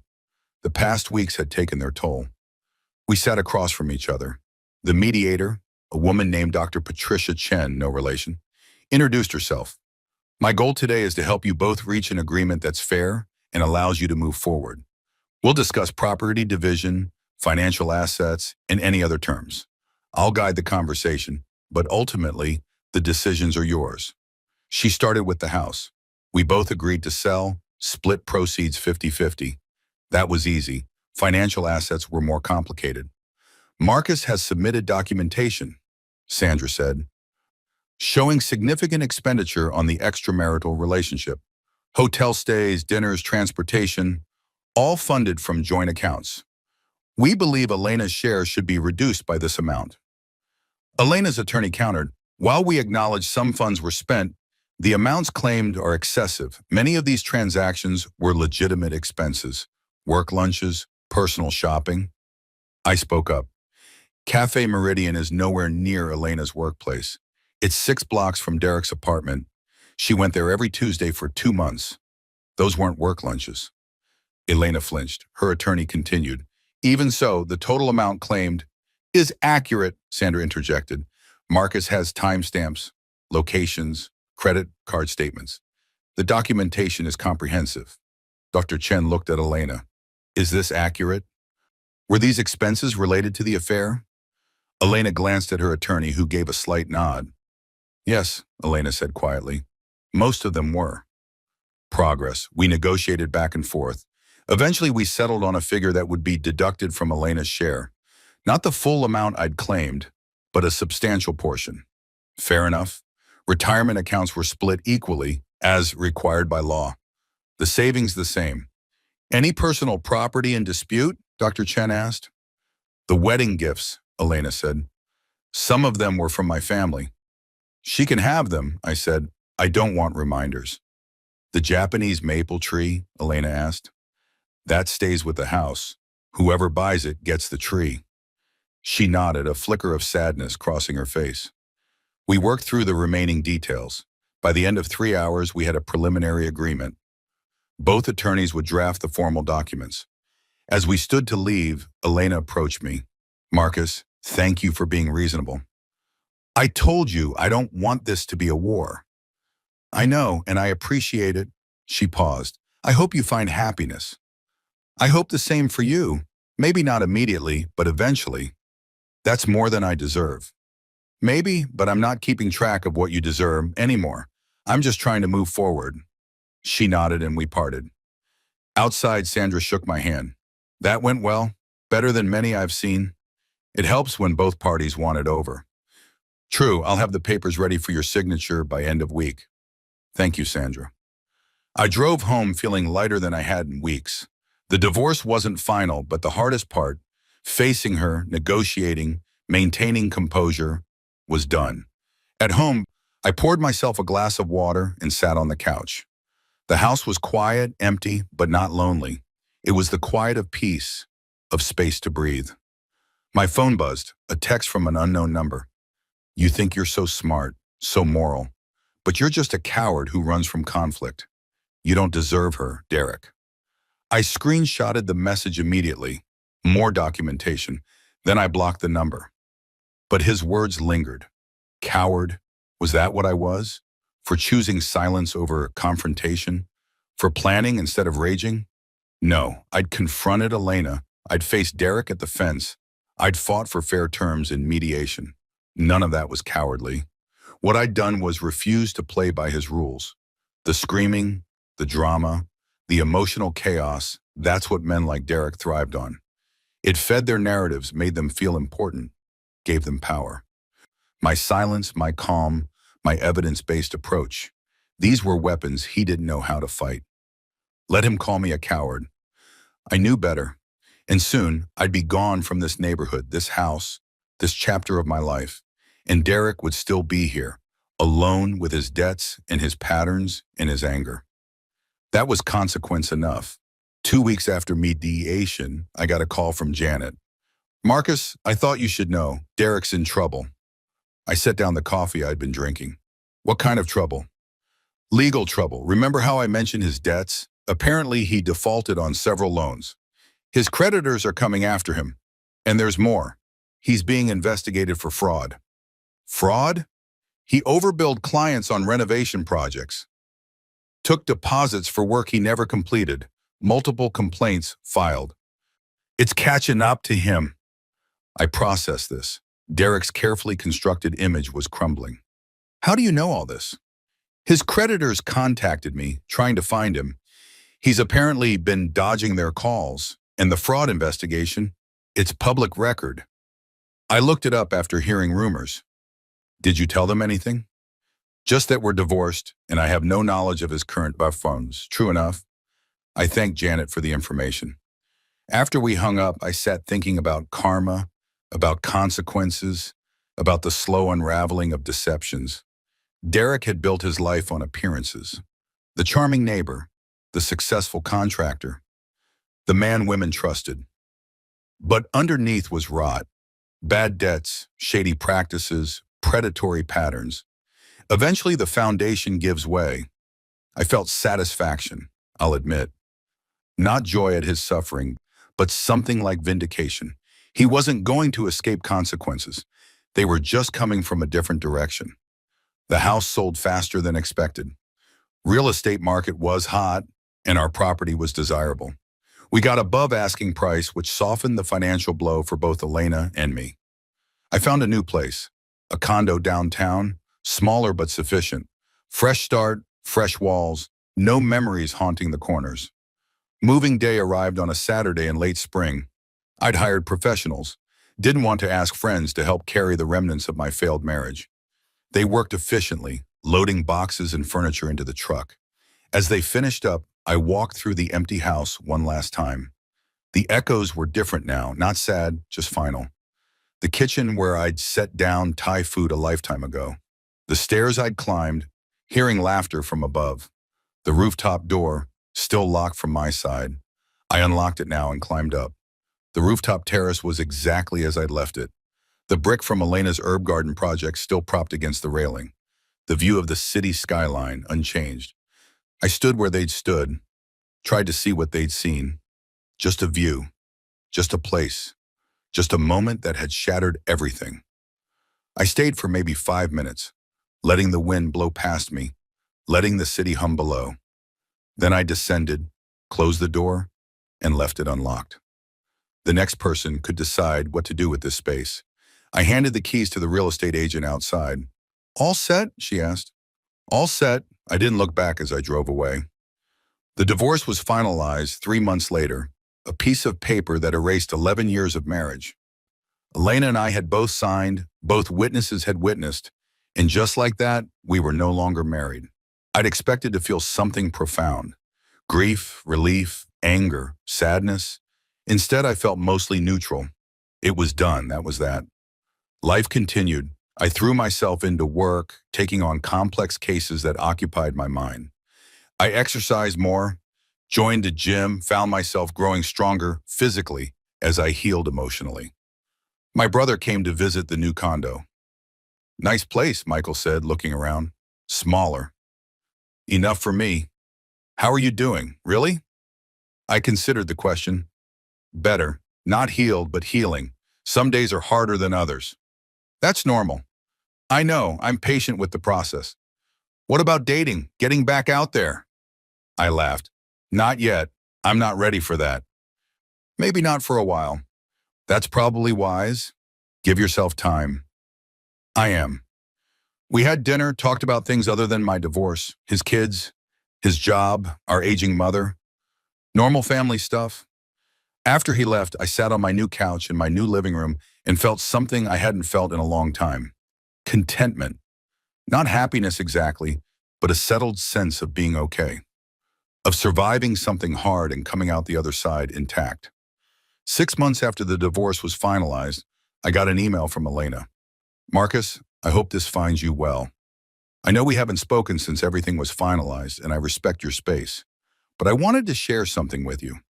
I've been in therapy, intensive therapy actually, working through why I did what I did, the patterns that led me there, the wounds I was trying to fill with the wrong things. It's been hard but necessary work. I don't expect forgiveness. I don't think I deserve it. But I wanted you to know that I'm trying to become someone better. Someone who doesn't hurt people the way I hurt you. I also wanted to tell you that Derek contacted me a few months ago. Tried to reconnect. I blocked him immediately. You were right about him, about everything. I heard he's facing legal troubles. Fraud charges, debt collectors. His world is falling apart. Part of me feels guilty, like I contributed to his downfall by being part of his pattern. But mostly I feel relief that I'm free of him. I hope you found peace. You deserve it, Elena. I read the email twice. Her words seemed genuine. Not looking for reconciliation or forgiveness, just reporting, sharing her process. I wrote back, brief but sincere. "Elena, thank you for sharing. I'm glad you're doing the work. Real change is possible, but only if you're honest with yourself first. I'm doing well. New place, new routines, slowly rebuilding. The anger has faded into something more like sad acceptance. We had something good once before it became something broken. Take care of yourself, Marcus." I hit send and closed the laptop. Some doors close forever. Ours had. But that didn't mean we had to be enemies, or that I had to wish her ill. She'd hurt me profoundly, but she was also human. Flawed, broken in her own ways, capable of both terrible choices and growth. I couldn't forgive her yet, maybe never. But I could let go of the anger. That was progress. A year after I'd caught them on the rooftop, I was walking downtown when I saw Derek. He didn't see me at first. He looked diminished, thinner, less polished. His clothes, once carefully casual, were wrinkled. His truck, previously immaculate, sat parked with visible dents. He was coming out of what looked like a lawyer's office. Civil litigation, the sign said. His creditors had caught up. I watched him walk to his truck, shoulders hunched, face tight. He looked up and saw me. We made eye contact across the street. A long moment passed. He looked away first, got in his truck, and drove off.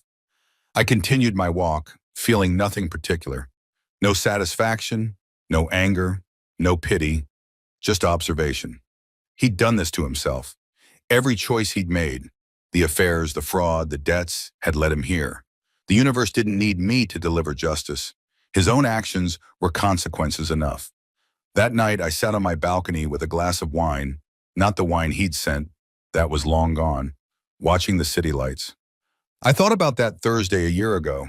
The Thai food, the rooftop, the moment everything changed. I thought about the man I'd been, trusting, oblivious, comfortable in a marriage that was already dying.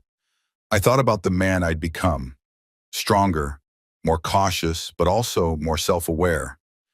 I'd learned to trust my instincts, to value evidence over assumption, to choose dignity over drama.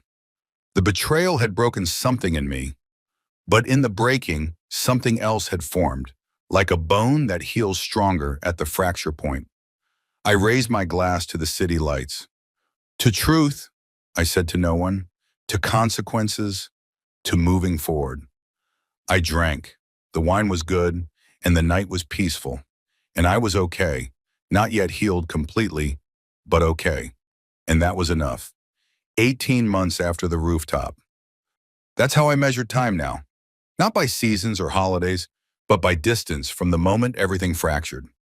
I was sitting in my office downtown, the new one, corner unit with windows that let in actual sunlight, when my assistant knocked. "Mr. Chen, your 2 o'clock is here." "Send them in." A woman entered, mid-40s, professional dress, the kind of nervous energy that said she suspected her world was about to collapse. "Mrs. Patterson, I'm Marcus Chen. Please sit down." She sat, clutching her purse like a lifeline. "Thank you for seeing me. I was referred by a colleague. She said you're the best at finding things." Finding things? Financial irregularities, hidden assets, the truth. There it was, that word, truth. "Tell me what you're dealing with." She took a breath. "My husband. We've been married 22 years. Last month I discovered he has a second phone. Secret accounts. I think he's hiding money. Maybe having an affair. Maybe both." I listened as she laid out her suspicions. The late nights, the unexplained expenses, the emotional distance, the familiar architecture of deception. "I need to know," she said. "Even if it destroys everything, I need to know." I understood that need. The not knowing is its own torture. "Mrs. Patterson, I can help you find the truth, but I need you to understand something first." "What?" "Once you know, you can't unknow. The truth doesn't always set you free. Sometimes it just changes the shape of your cage. Are you prepared for that?" She was quiet for a long moment. Then, with a firmness I recognized, "Yes." "Then let's begin." I'd pivoted my practice 6 months prior. Still forensic accounting, but with a specialization. Matrimonial fraud, spouses hiding assets, partners concealing affairs. The financial archaeology of broken trust. My own experience had given me insight that other accountants lacked. I knew how deceptions were built, how they were maintained, and how they eventually crumbled. I knew the patterns. More importantly, I knew the human cost. My practice had grown quickly. Word spread quietly, the way these things do, that Marcus Chen could find what people tried to hide, that he worked with precision and discretion, that he delivered truth without drama. I'd become, in a way, a professional truth finder for the betrayed. Ironic? Perhaps, but also deeply satisfying. Mrs. Patterson's case was complex but not unusual. Her husband had created a shell company, funneled money through it, hidden it in offshore accounts. Classic tactics. It took me 3 weeks to unravel it all. When I presented her with the documentation, the secret accounts, the hidden assets, the proof of his affair, there was one, of course, she sat in my office and cried. "I knew," she said, "I knew something was wrong, but I didn't want to believe it." No one does. What do I do now? Now you take this to your attorney. Now you protect yourself. Now you decide what kind of future you want. It hurts so much, oh. It will for a while, but knowing is better than not knowing. Uncertainty is its own kind of prison. She looked at me then, really looked. "You speak like someone who knows." "I do." "What happened to you?" I didn't usually share my personal story with clients. Professionalism required distance. But something in her eyes, the raw vulnerability, the desperate need to know she wasn't alone, made me answer. "My wife had an affair with our neighbor. I discovered it by accident. I divorced her." "How long ago?" 18 months. Does it get better? I considered the question carefully. It gets different. The sharp edges round off. The constant ache becomes intermittent. You rebuild, slowly, and eventually you realize you're stronger than you thought. Are you happy? I'm at peace. That took time, but yes, I think I'm approaching happiness again. She nodded, wiping her eyes. Thank you. Not just for the work, but for the honesty. You're welcome. After she left, I sat at my desk, thinking about the question. Was I happy? The answer was complicated. I was content. I had work I found meaningful, helping people navigate the worst moments of their lives with clarity and evidence. I had my health, my family relationships, my quiet routines. But happiness? The full, uncomplicated joy of a life well lived? That was still a work in progress. My therapist, yes, I'd finally started seeing one 8 months after the divorce, called it post-traumatic growth. You've taken a devastating experience and transformed it, Dr. Kim said during our weekly session. Your career pivot, your emotional processing, even your relationships have deepened because of what you went through. Is that healthy, building a career on betrayal? You're not building it on betrayal, you're building it on truth. There's a difference. Sometimes it feels like I'm profiting from other people's pain. Are you causing the pain? No. Are you helping them navigate it? I try to. Then you're not profiting from pain. You're providing expertise during crisis. That's valuable and ethical. I appreciated Dr. Kim's perspective. She helped me see the difference between dwelling in my wound and using it as a wisdom. How are you doing with the anger? She asked. It's mostly gone. Sometimes something triggers it, a couple holding hands, a love song on the radio, and I feel that old bitterness. But it passes. That's progress. Was it? Sometimes I wonder if I'm just numb. Numb is different from processed. Numb is absence of feeling. Processed is feeling that's been integrated. Which one describes you? I thought about it. Processed, I think. I feel things. They're just manageable.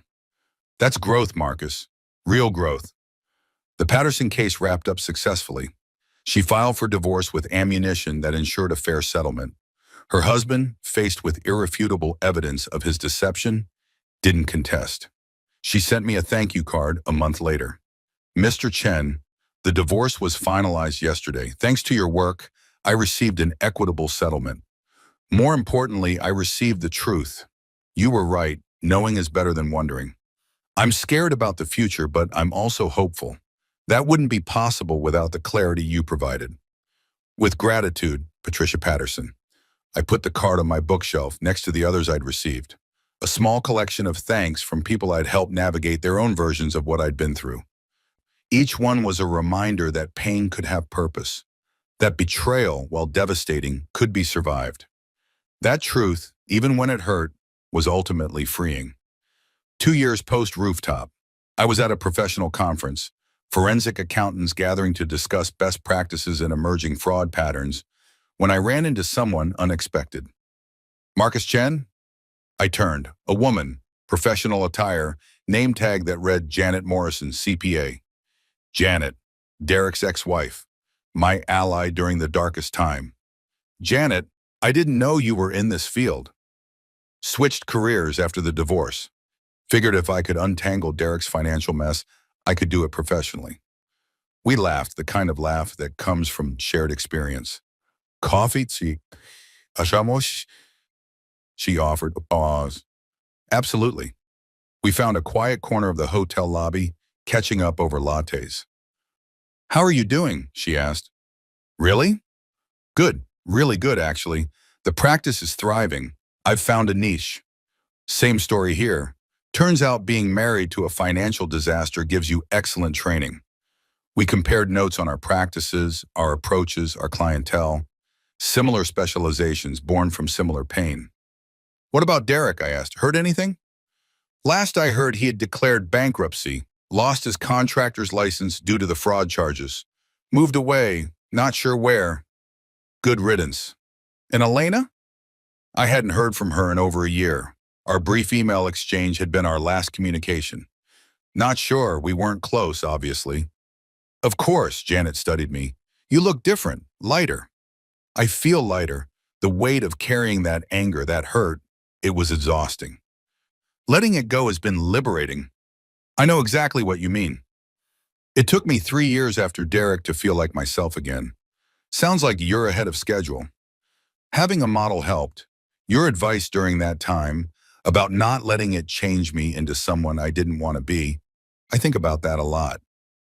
I'm glad it helped. We survivors need to stick together. Survivors. That's what we were. Not victims. That implied helplessness. Survivors acknowledge the trauma, but also the triumph of continuing.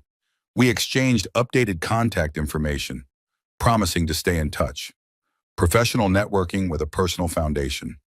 After the conference, I flew home feeling connected in a way I hadn't in a long time. Janet understood my journey because she'd walked a parallel path. There was comfort in that shared understanding. That night, back in my condo, I opened the box I kept in my closet.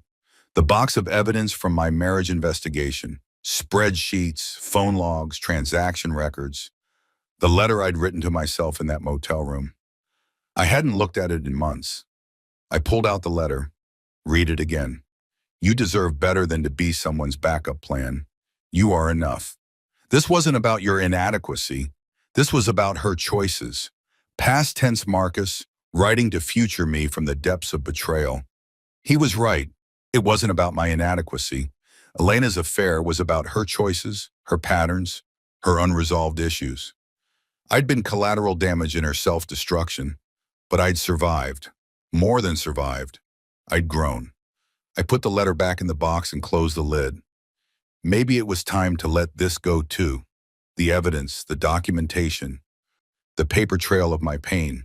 It had served its purpose, protected me, validated me, armed me with truth when I needed it most. But I didn't need it anymore. I carried the box to my storage unit in the basement of the building, put it on a shelf in the back.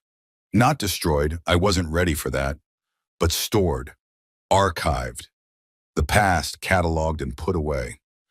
I'd reference it if needed, but I wouldn't carry it with me daily. That was progress.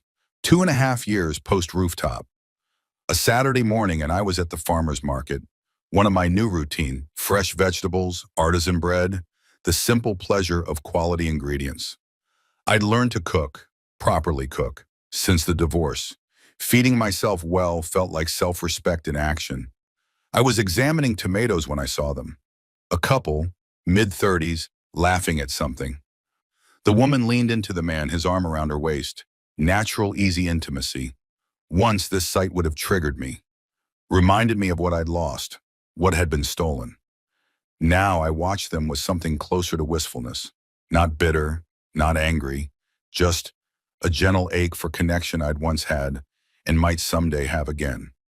I wasn't ready yet, not quite, but I was closer than I'd been. The couple moved on and I bought my tomatoes, my bread, my fresh basil. Small pleasures, simple joys, the quiet rebuild of a life. That evening I made dinner for myself. Nothing fancy, pasta with fresh sauce, salad, good wine. Ate at my table by the window watching the city lights come on. My phone buzzed. Text from Michael, Mom's birthday next month. Family dinner, you should come. Bring someone if you want. Bring someone. The thought didn't panic me like it would have a year ago. I'll be there. Just me for now, but I'll be there. Good. She misses you. I miss her too. I finished my dinner, cleaned up, settled on the couch with a book. This was my life now. Quiet, independent, rebuilding. Not what I'd imagined at 38. Not the life I'd planned with Elena. But it was mine. And increasingly that felt like enough. 3 years after the rooftop. The day started like any other. Morning workout, shower, coffee, commute to the office. I'd fallen into rhythms that sustained me. Predictable, comfortable, safe. Safety had become paramount. After the chaos of betrayal, I craved stability. My calendar showed a full day. Client meetings, document reviews, a consultation with an attorney about a particularly complex case. Standard fare. At 10 a.m., my assistant buzzed. Mr. Chen, your 11 o'clock is here early. Should I ask them to wait? Who is it? A Mr. David Park, new client referral. Send him in. I can start early. The man who entered was nervous, fidgeting with his watch, eyes darting around my office. Mid-40s, well-dressed, wedding ring glinting. Mr. Park, I'm Marcus Chen. Please have a seat. Thank you for seeing me. I wasn't sure. I don't know if you can help. Why don't you tell me what's going on? He sat, took a breath. My sister, she's being financially abused by her husband. He controls all the money, gives her an allowance, tracks every purchase. She has no access to their accounts. She wants to leave, but she's terrified she'll end up with nothing. Not what I expected. This wasn't infidelity. This was economic control. Tell me more. He laid out the situation. His sister Grace had been married for 15 years. Gradually, her husband had taken over all finances. What started as he's better with money became complete control. She couldn't make purchases without permission, didn't know their net worth, had no credit in her own name. She's finally ready to leave, David said, but she's scared. He's hidden everything. She doesn't even know if they have savings. Does she suspect he's hiding assets? She's certain of it. He talks about investments, property, but she's never seen documentation. He won't let her. Financial abuse, another form of betrayal, different from infidelity but equally destructive. Control masquerading as care. I can help, I said, but I'll need to work with her directly. She needs to be part of this process, She's afraid to come in, afraid he'll find out. I understand. Let me give you information to pass along. She can contact me when she's ready. I gave him my card, explained my process, assured him of confidentiality. After he left, I sat thinking about Grace's situation. Different from mine, but the themes echoed. Deception, control, the weaponizing of trust. Marriage could be beautiful. It could also be a cage. Grace contacted me a week later. Fearful voice calling from a friend's phone. Mr. Chen, my brother said you might help. I can try. Would you feel comfortable meeting? I could come to you if that's easier. Could you? He monitors my car's mileage. Jesus, the level of control. Of course, give me a location and time. We met at her friend's house. Grace was thin, anxious, flinching at sounds. 15 years of financial abuse had worn her down to essentials. Thank you for coming, she said. Thank you for reaching out. That took courage.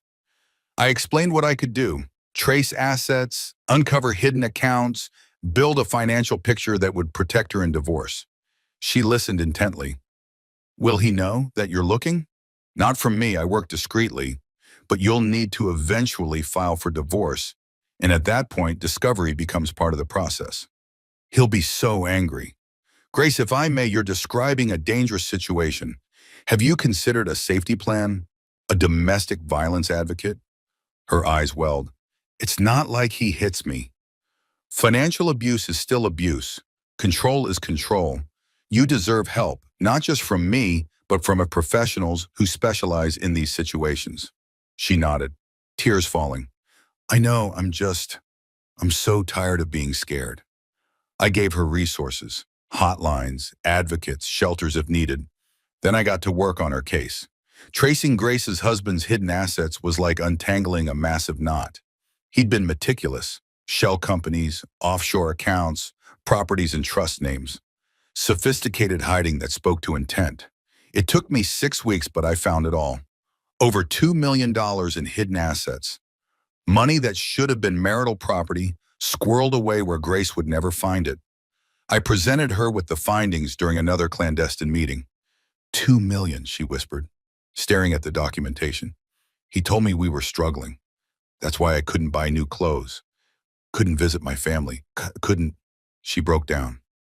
I waited, giving her space for the grief and rage that truth brings. What do I do? She finally asked. Take this to your attorney. File for divorce. This evidence ensures you'll receive an equitable settlement. He can't hide what's been found. He'll be furious. Yes, but you'll be free. She looked at me with something like wonder. How did you learn to do this? The hard way. You were betrayed too? Differently, but yes. Does it get better? That question. Always that question from people in the midst of their pain. It does. Not immediately, not completely, but it does get better. She left with the documentation, resolve slowly replacing fear. I felt the familiar satisfaction of truth exposed, deception unraveled, but also something else, a deepening sense that this work mattered. That every client I helped was someone who might otherwise be trapped in lies. Grace's divorce was contentious but successful. Her husband fought viciously, but the evidence was irrefutable. She received a fair settlement, more than fair actually, given what he'd hidden. She sent me a handwritten letter afterward. Mr. Chen, I'm writing from my new apartment, my own apartment.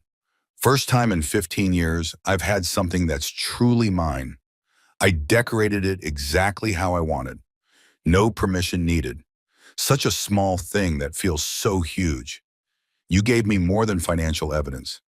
You gave me my life back. The truth you found wasn't just about money. It was proof that I wasn't crazy, wasn't imagining things, wasn't ungrateful for questioning his control. I'm starting over at 43. It's terrifying and exhilarating. I'm learning to make my own decisions, trust my own judgment, spend money without fear.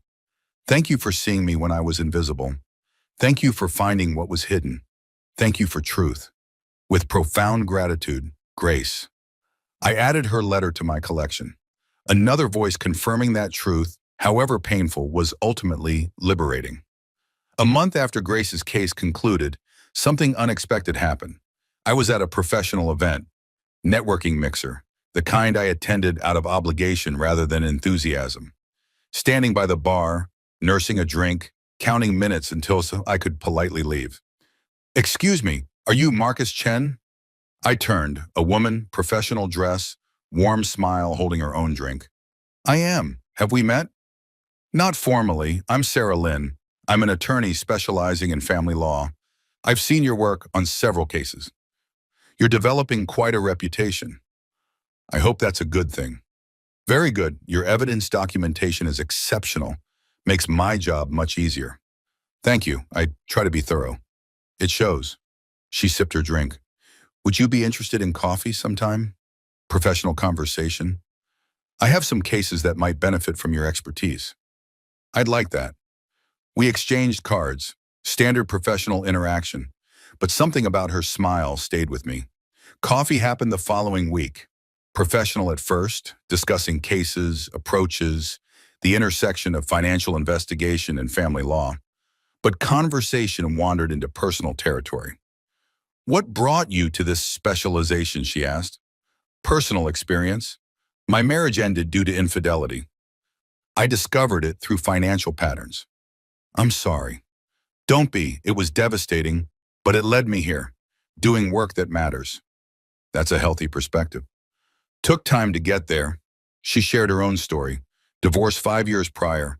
A partner who'd prioritized his career over their relationship until there was no relationship left. "Different betrayal than yours," she said, "but betrayal nonetheless. Breaking promises comes in many forms." It does. We talked for 2 hours, then agreed to meet again. This time, not just professional. Dating Sarah was tentative at first. Both of us were cautious, scarred by past failures. We moved slowly, carefully, protecting the wounds we still carried. Our first real date was dinner at a quiet restaurant. Conversation flowed easily. We had professional overlap, but also personal compatibility. "I should tell you," I said over dessert, "I'm still working through things. Therapy, processing, all of it. I might not be the easiest person to date." "I appreciate the honesty. I'm the same. We're both works in progress." "That doesn't scare you?" "Scares me less than someone who thinks they're finished. Growth requires recognizing there's more work to do." Smart, grounded, self-aware. I liked her. 3.5 years post-rooftop, dating Sarah for 6 months. We were at my condo, cooking dinner together. She'd started keeping some things there. A toothbrush, a change of clothes. Small intimacies that felt significant. "Can I ask you something?" she said, chopping vegetables. "Of course." "Do you still think about her, Elena?" I considered the question carefully. Honesty was important between us. "Rarely, not with pain anymore. More like remembering a different version of myself. The man who was married to her feels like someone I used to know, not who I am now. That makes sense. Do you think about your ex? Sometimes, mostly with gratitude that I got out when I did. Staying in that marriage would have slowly erased me. We cooked in comfortable silence for a while. I want to introduce you to my family, I said suddenly. She looked up, surprised. Really? My mom's birthday is next month. Family dinner. I'd like you to come, if you're comfortable. She smiled, that warm smile that had first caught my attention. I'd like that. They'll probably interrogate you. My brother is protective. I'd expect nothing less. You're worth protecting. Simple words, but they landed somewhere deep. You're worth protecting.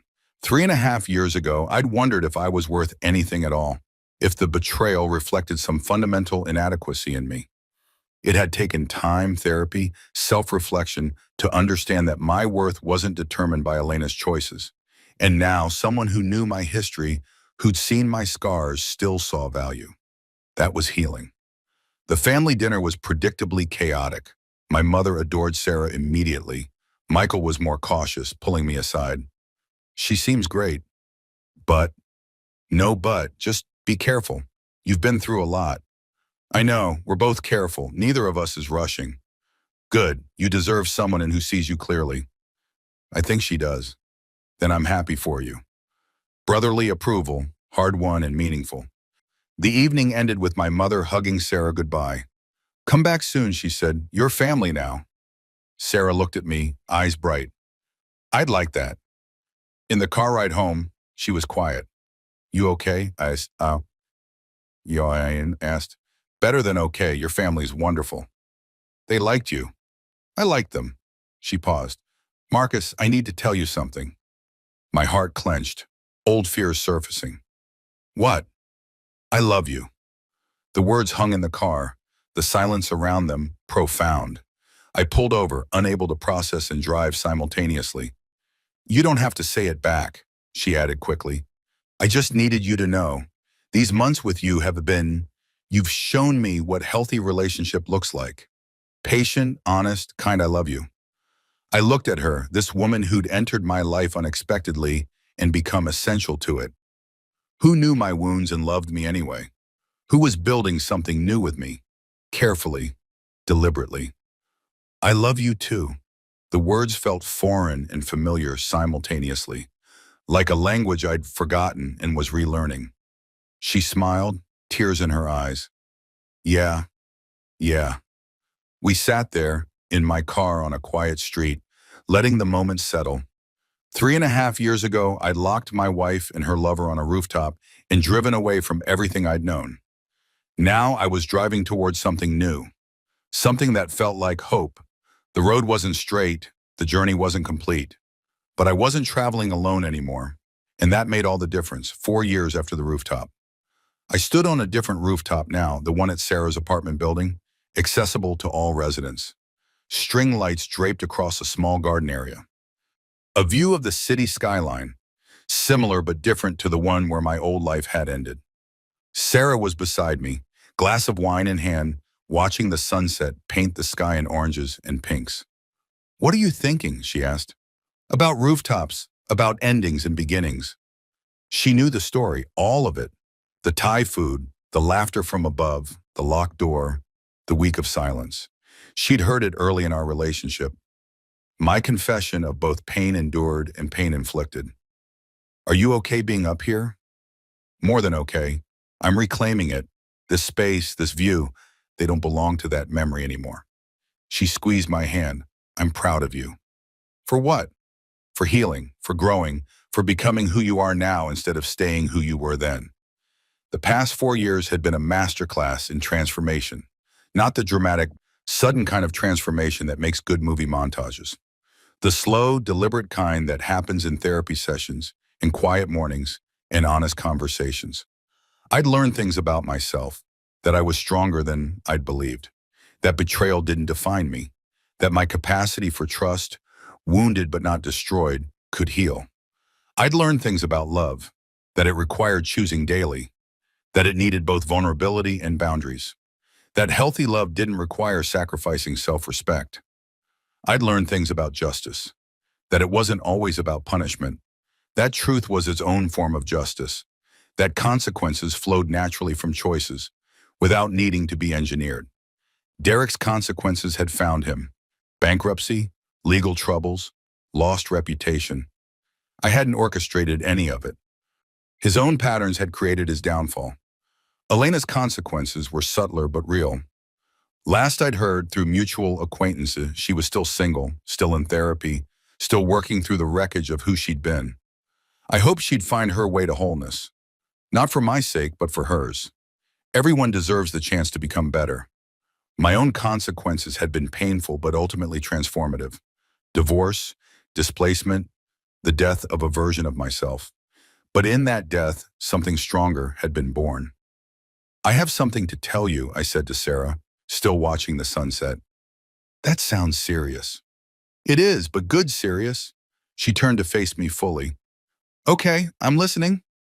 I've been thinking about us, about what we're building, about what I want for the future. Me too. I love you, Sarah. You know that. I do. I love you too. When I was married to Elena, I thought I knew what love was. Turns out I knew what comfort was, what routine was, what going through the motions looked like. But love, real love, requires showing up fully, being honest even when it's hard, choosing each other daily. That's what we do. It is, and I want to keep doing it, for a long time, forever if you'll have me. Her eyes widened. Marcus! I reached into my pocket and pulled out a small box. Her hand went to her mouth. I'm not doing this because I'm trying to replace what I lost. I'm doing this because you helped me discover what I'd never actually had. Real partnership, honest love, mutual respect. I opened the box. Simple ring, elegant. I'd chosen it carefully, knowing her preference for understated beauty. Sarah Lynn, will you marry me? Tears streamed down her face. Are you sure? After everything? I'm sure, not despite everything, but because of it. I know what I want now. I know what I'm worth. And I know that what we have is real. She laughed through her tears. Yes, absolutely yes. I slipped the ring on her finger. Perfect fit. She kissed me, and the city lights sparkled below us, and the sunset faded into twilight, and everything felt exactly right. We married the following spring. Small ceremony, close friends and family only. Michael was my best man. Grace, my former client who'd become a friend, attended with her new partner. Janet sent her congratulations from across the country where she'd relocated. My mother cried happy tears. I knew you'd find your way back, she whispered during our dance. You're too good a man not to. Sarah looked radiant in a simple white dress. When I saw her walking toward me, something in my chest released. The last knot of tension, of fear, of waiting for the other shoe to drop. This was real, this was safe, this was chosen. Our vows were personal, honest. I vow to choose you every day, I said, to be honest even when honesty is hard, to value your trust as the precious gift it is, to build with you instead of beside you, to be the partner you deserve. Sarah's turn. I vow to see you clearly, not just who you are, but who you're becoming, to hold space for your growth and expect you to hold space for mine, to love the whole you, including the parts still healing, to walk with you wherever the path leads. We exchanged rings, symbols of commitment that felt different this time. Not naive optimism, but informed choice. I now pronounce you husband and wife, the officiant said. We kissed and everyone cheered, and I felt something I hadn't felt in years. Uncomplicated joy. That night in our hotel room after the reception, we lay together in comfortable silence. How do you feel? Sarah asked. Happy, really fully happy. Me too. I keep waiting for anxiety, for the fear to kick in, but it's not there. Maybe because this is different. We're different. We are. Marcus? Yes. Thank you. For what? For being brave enough to try again. For not letting what happened before close you off permanently. For choosing to love even though you knew how much it could hurt. I pulled her closer. Thank you for being patient with me, for understanding that I came with baggage. for loving me through the unpacking. That's what partners do. Partners, yes, 5 years after the rooftop. I sat in my office reviewing a new case. Client suspected her husband of hiding assets. Familiar territory. My practice had grown substantially. Sarah and I occasionally worked cases together, her legal expertise complementing my financial investigation skills. We'd help dozens of people navigate the murky waters of marital deception. But we'd also started something new. Workshops for people rebuilding after relationship betrayal. Teaching the skills I'd learned, how to process, how to heal, how to trust again. Truth isn't just about evidence, I tell participants. It's about being honest with yourself, about what happened, about your role in it, about who you want to become. The workshops were popular. People hungry for guidance from someone who'd walked the path. Sarah was pregnant, 3 months along, early still. We'd agreed to wait until marriage to build our foundation strong before adding to it. You're going to be a great father, she'd said when the test came back positive. What makes you think that? Because you understand the importance of showing up, of being present, of building trust. I hope she was right. I'd certainly learned what not to do, what absence and deception cost. Maybe wisdom came from understanding failures as much as modeling successes. I kept the file I'd compiled during that week in the motel. Not out of bitterness, that had long faded, but as reminder of how far I'd come. Sometimes when facing a difficult case or feeling the old fears surface, I'd look at it. At the spreadsheets documenting Elena's affair, at the letter I'd written to myself in that dingy motel room. You are enough. This wasn't about your inadequacy. Past me had been right. It wasn't about inadequacy. Elena's choices were about her demons, her patterns, her wounds. I'd been collateral damage in her self-destruction, but I'd rebuilt, stronger, wiser, more whole. The file stayed in the storage unit, a chapter closed but not forgotten. Its lessons integrated into who I'd become. 6 years after the rooftop, our daughter was born on a Tuesday afternoon. We named her Hope. Cliché? Perhaps, but accurate. Hope for the future we were building. Hope for the love we'd chosen. Hope that pain could transform into purpose. I held her in the hospital room, tiny and perfect, and felt tears streaming down my face. What's wrong? Sarah asked, concerned. Nothing's wrong. Everything's right. More right than I ever imagined it could be. She's beautiful. She's ours. I looked at my daughter, this new life born from a love built on honesty, patience, and second chances. She knew nothing of rooftops or betrayals, of Thai food cooling on counters, or silence as strategy. She was pure beginning. I'm going to tell her someday, I said. Tell her what? About what happened, about how I almost lost myself but found my way back, about how her mother and I built something real from the ashes of something false. That's a heavy story for a child. Not heavy, honest. She'll learn that pain is part of life, but it doesn't have to define you. That trust, once broken, can be rebuilt, carefully, deliberately, with the right person. That truth, even when it hurts, is always better than lies. Sarah smiled. Our little truth seeker. Hope for truth. I love that. Hope gurgled in my arms, unaware of the weight of her name, the significance of her existence. She was simply alive, present, here. And so was I, more present than I'd ever been. 7 years after the rooftop, I was helping Hope toddle around our backyard when my phone buzzed. Email notification. From Elena. I stared at the name, surprised. We hadn't communicated in years, not since those brief civil exchanges after the divorce. I opened it with curiosity rather than dread. Marcus, I debated whether to send this. We haven't spoken in so long, and I wasn't sure if reaching out would be welcome, but I felt compelled. I heard through mutual connections that you're married with a child. I wanted to say congratulations. You deserve happiness. You deserved it when we were together and I failed to provide it. That failure haunts me still, though my therapist says I need to forgive myself eventually. I've been working these 7 years on myself, on understanding why I destroyed what we had. I'd say I've made progress, though the work is never really done, is it?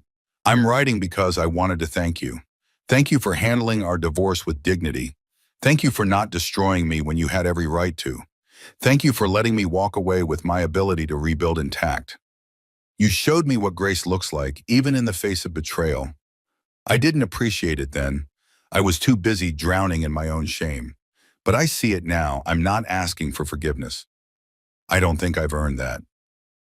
But I wanted you to know that your kindness in the midst of crisis mattered. It's part of why I've been able to heal. I hope your wife knows how lucky she is. I hope your child knows what kind of father they have. I hope your life is full of the joy you deserve. With respect and gratitude, Elena. I read it twice. Something in my chest released. Not forgiveness exactly, that was too big, too complicated, but acknowledgement, recognition, closure. She'd grown, not into someone I wanted in my life, but into someone who could see clearly what she'd done and own it. That was something. I didn't respond. There was nothing to say. Our chapter had ended, decisively and finally, but I felt at peace. Sarah called from the house. "Dinner's ready." "Coming." Hope grabbed my hand, pulling me toward the house. "Daddy, come." "I'm coming, sweetheart." I let my daughter lead me inside, to my wife, to our meal, to our life. The life I'd built from the ruins of the one that had collapsed.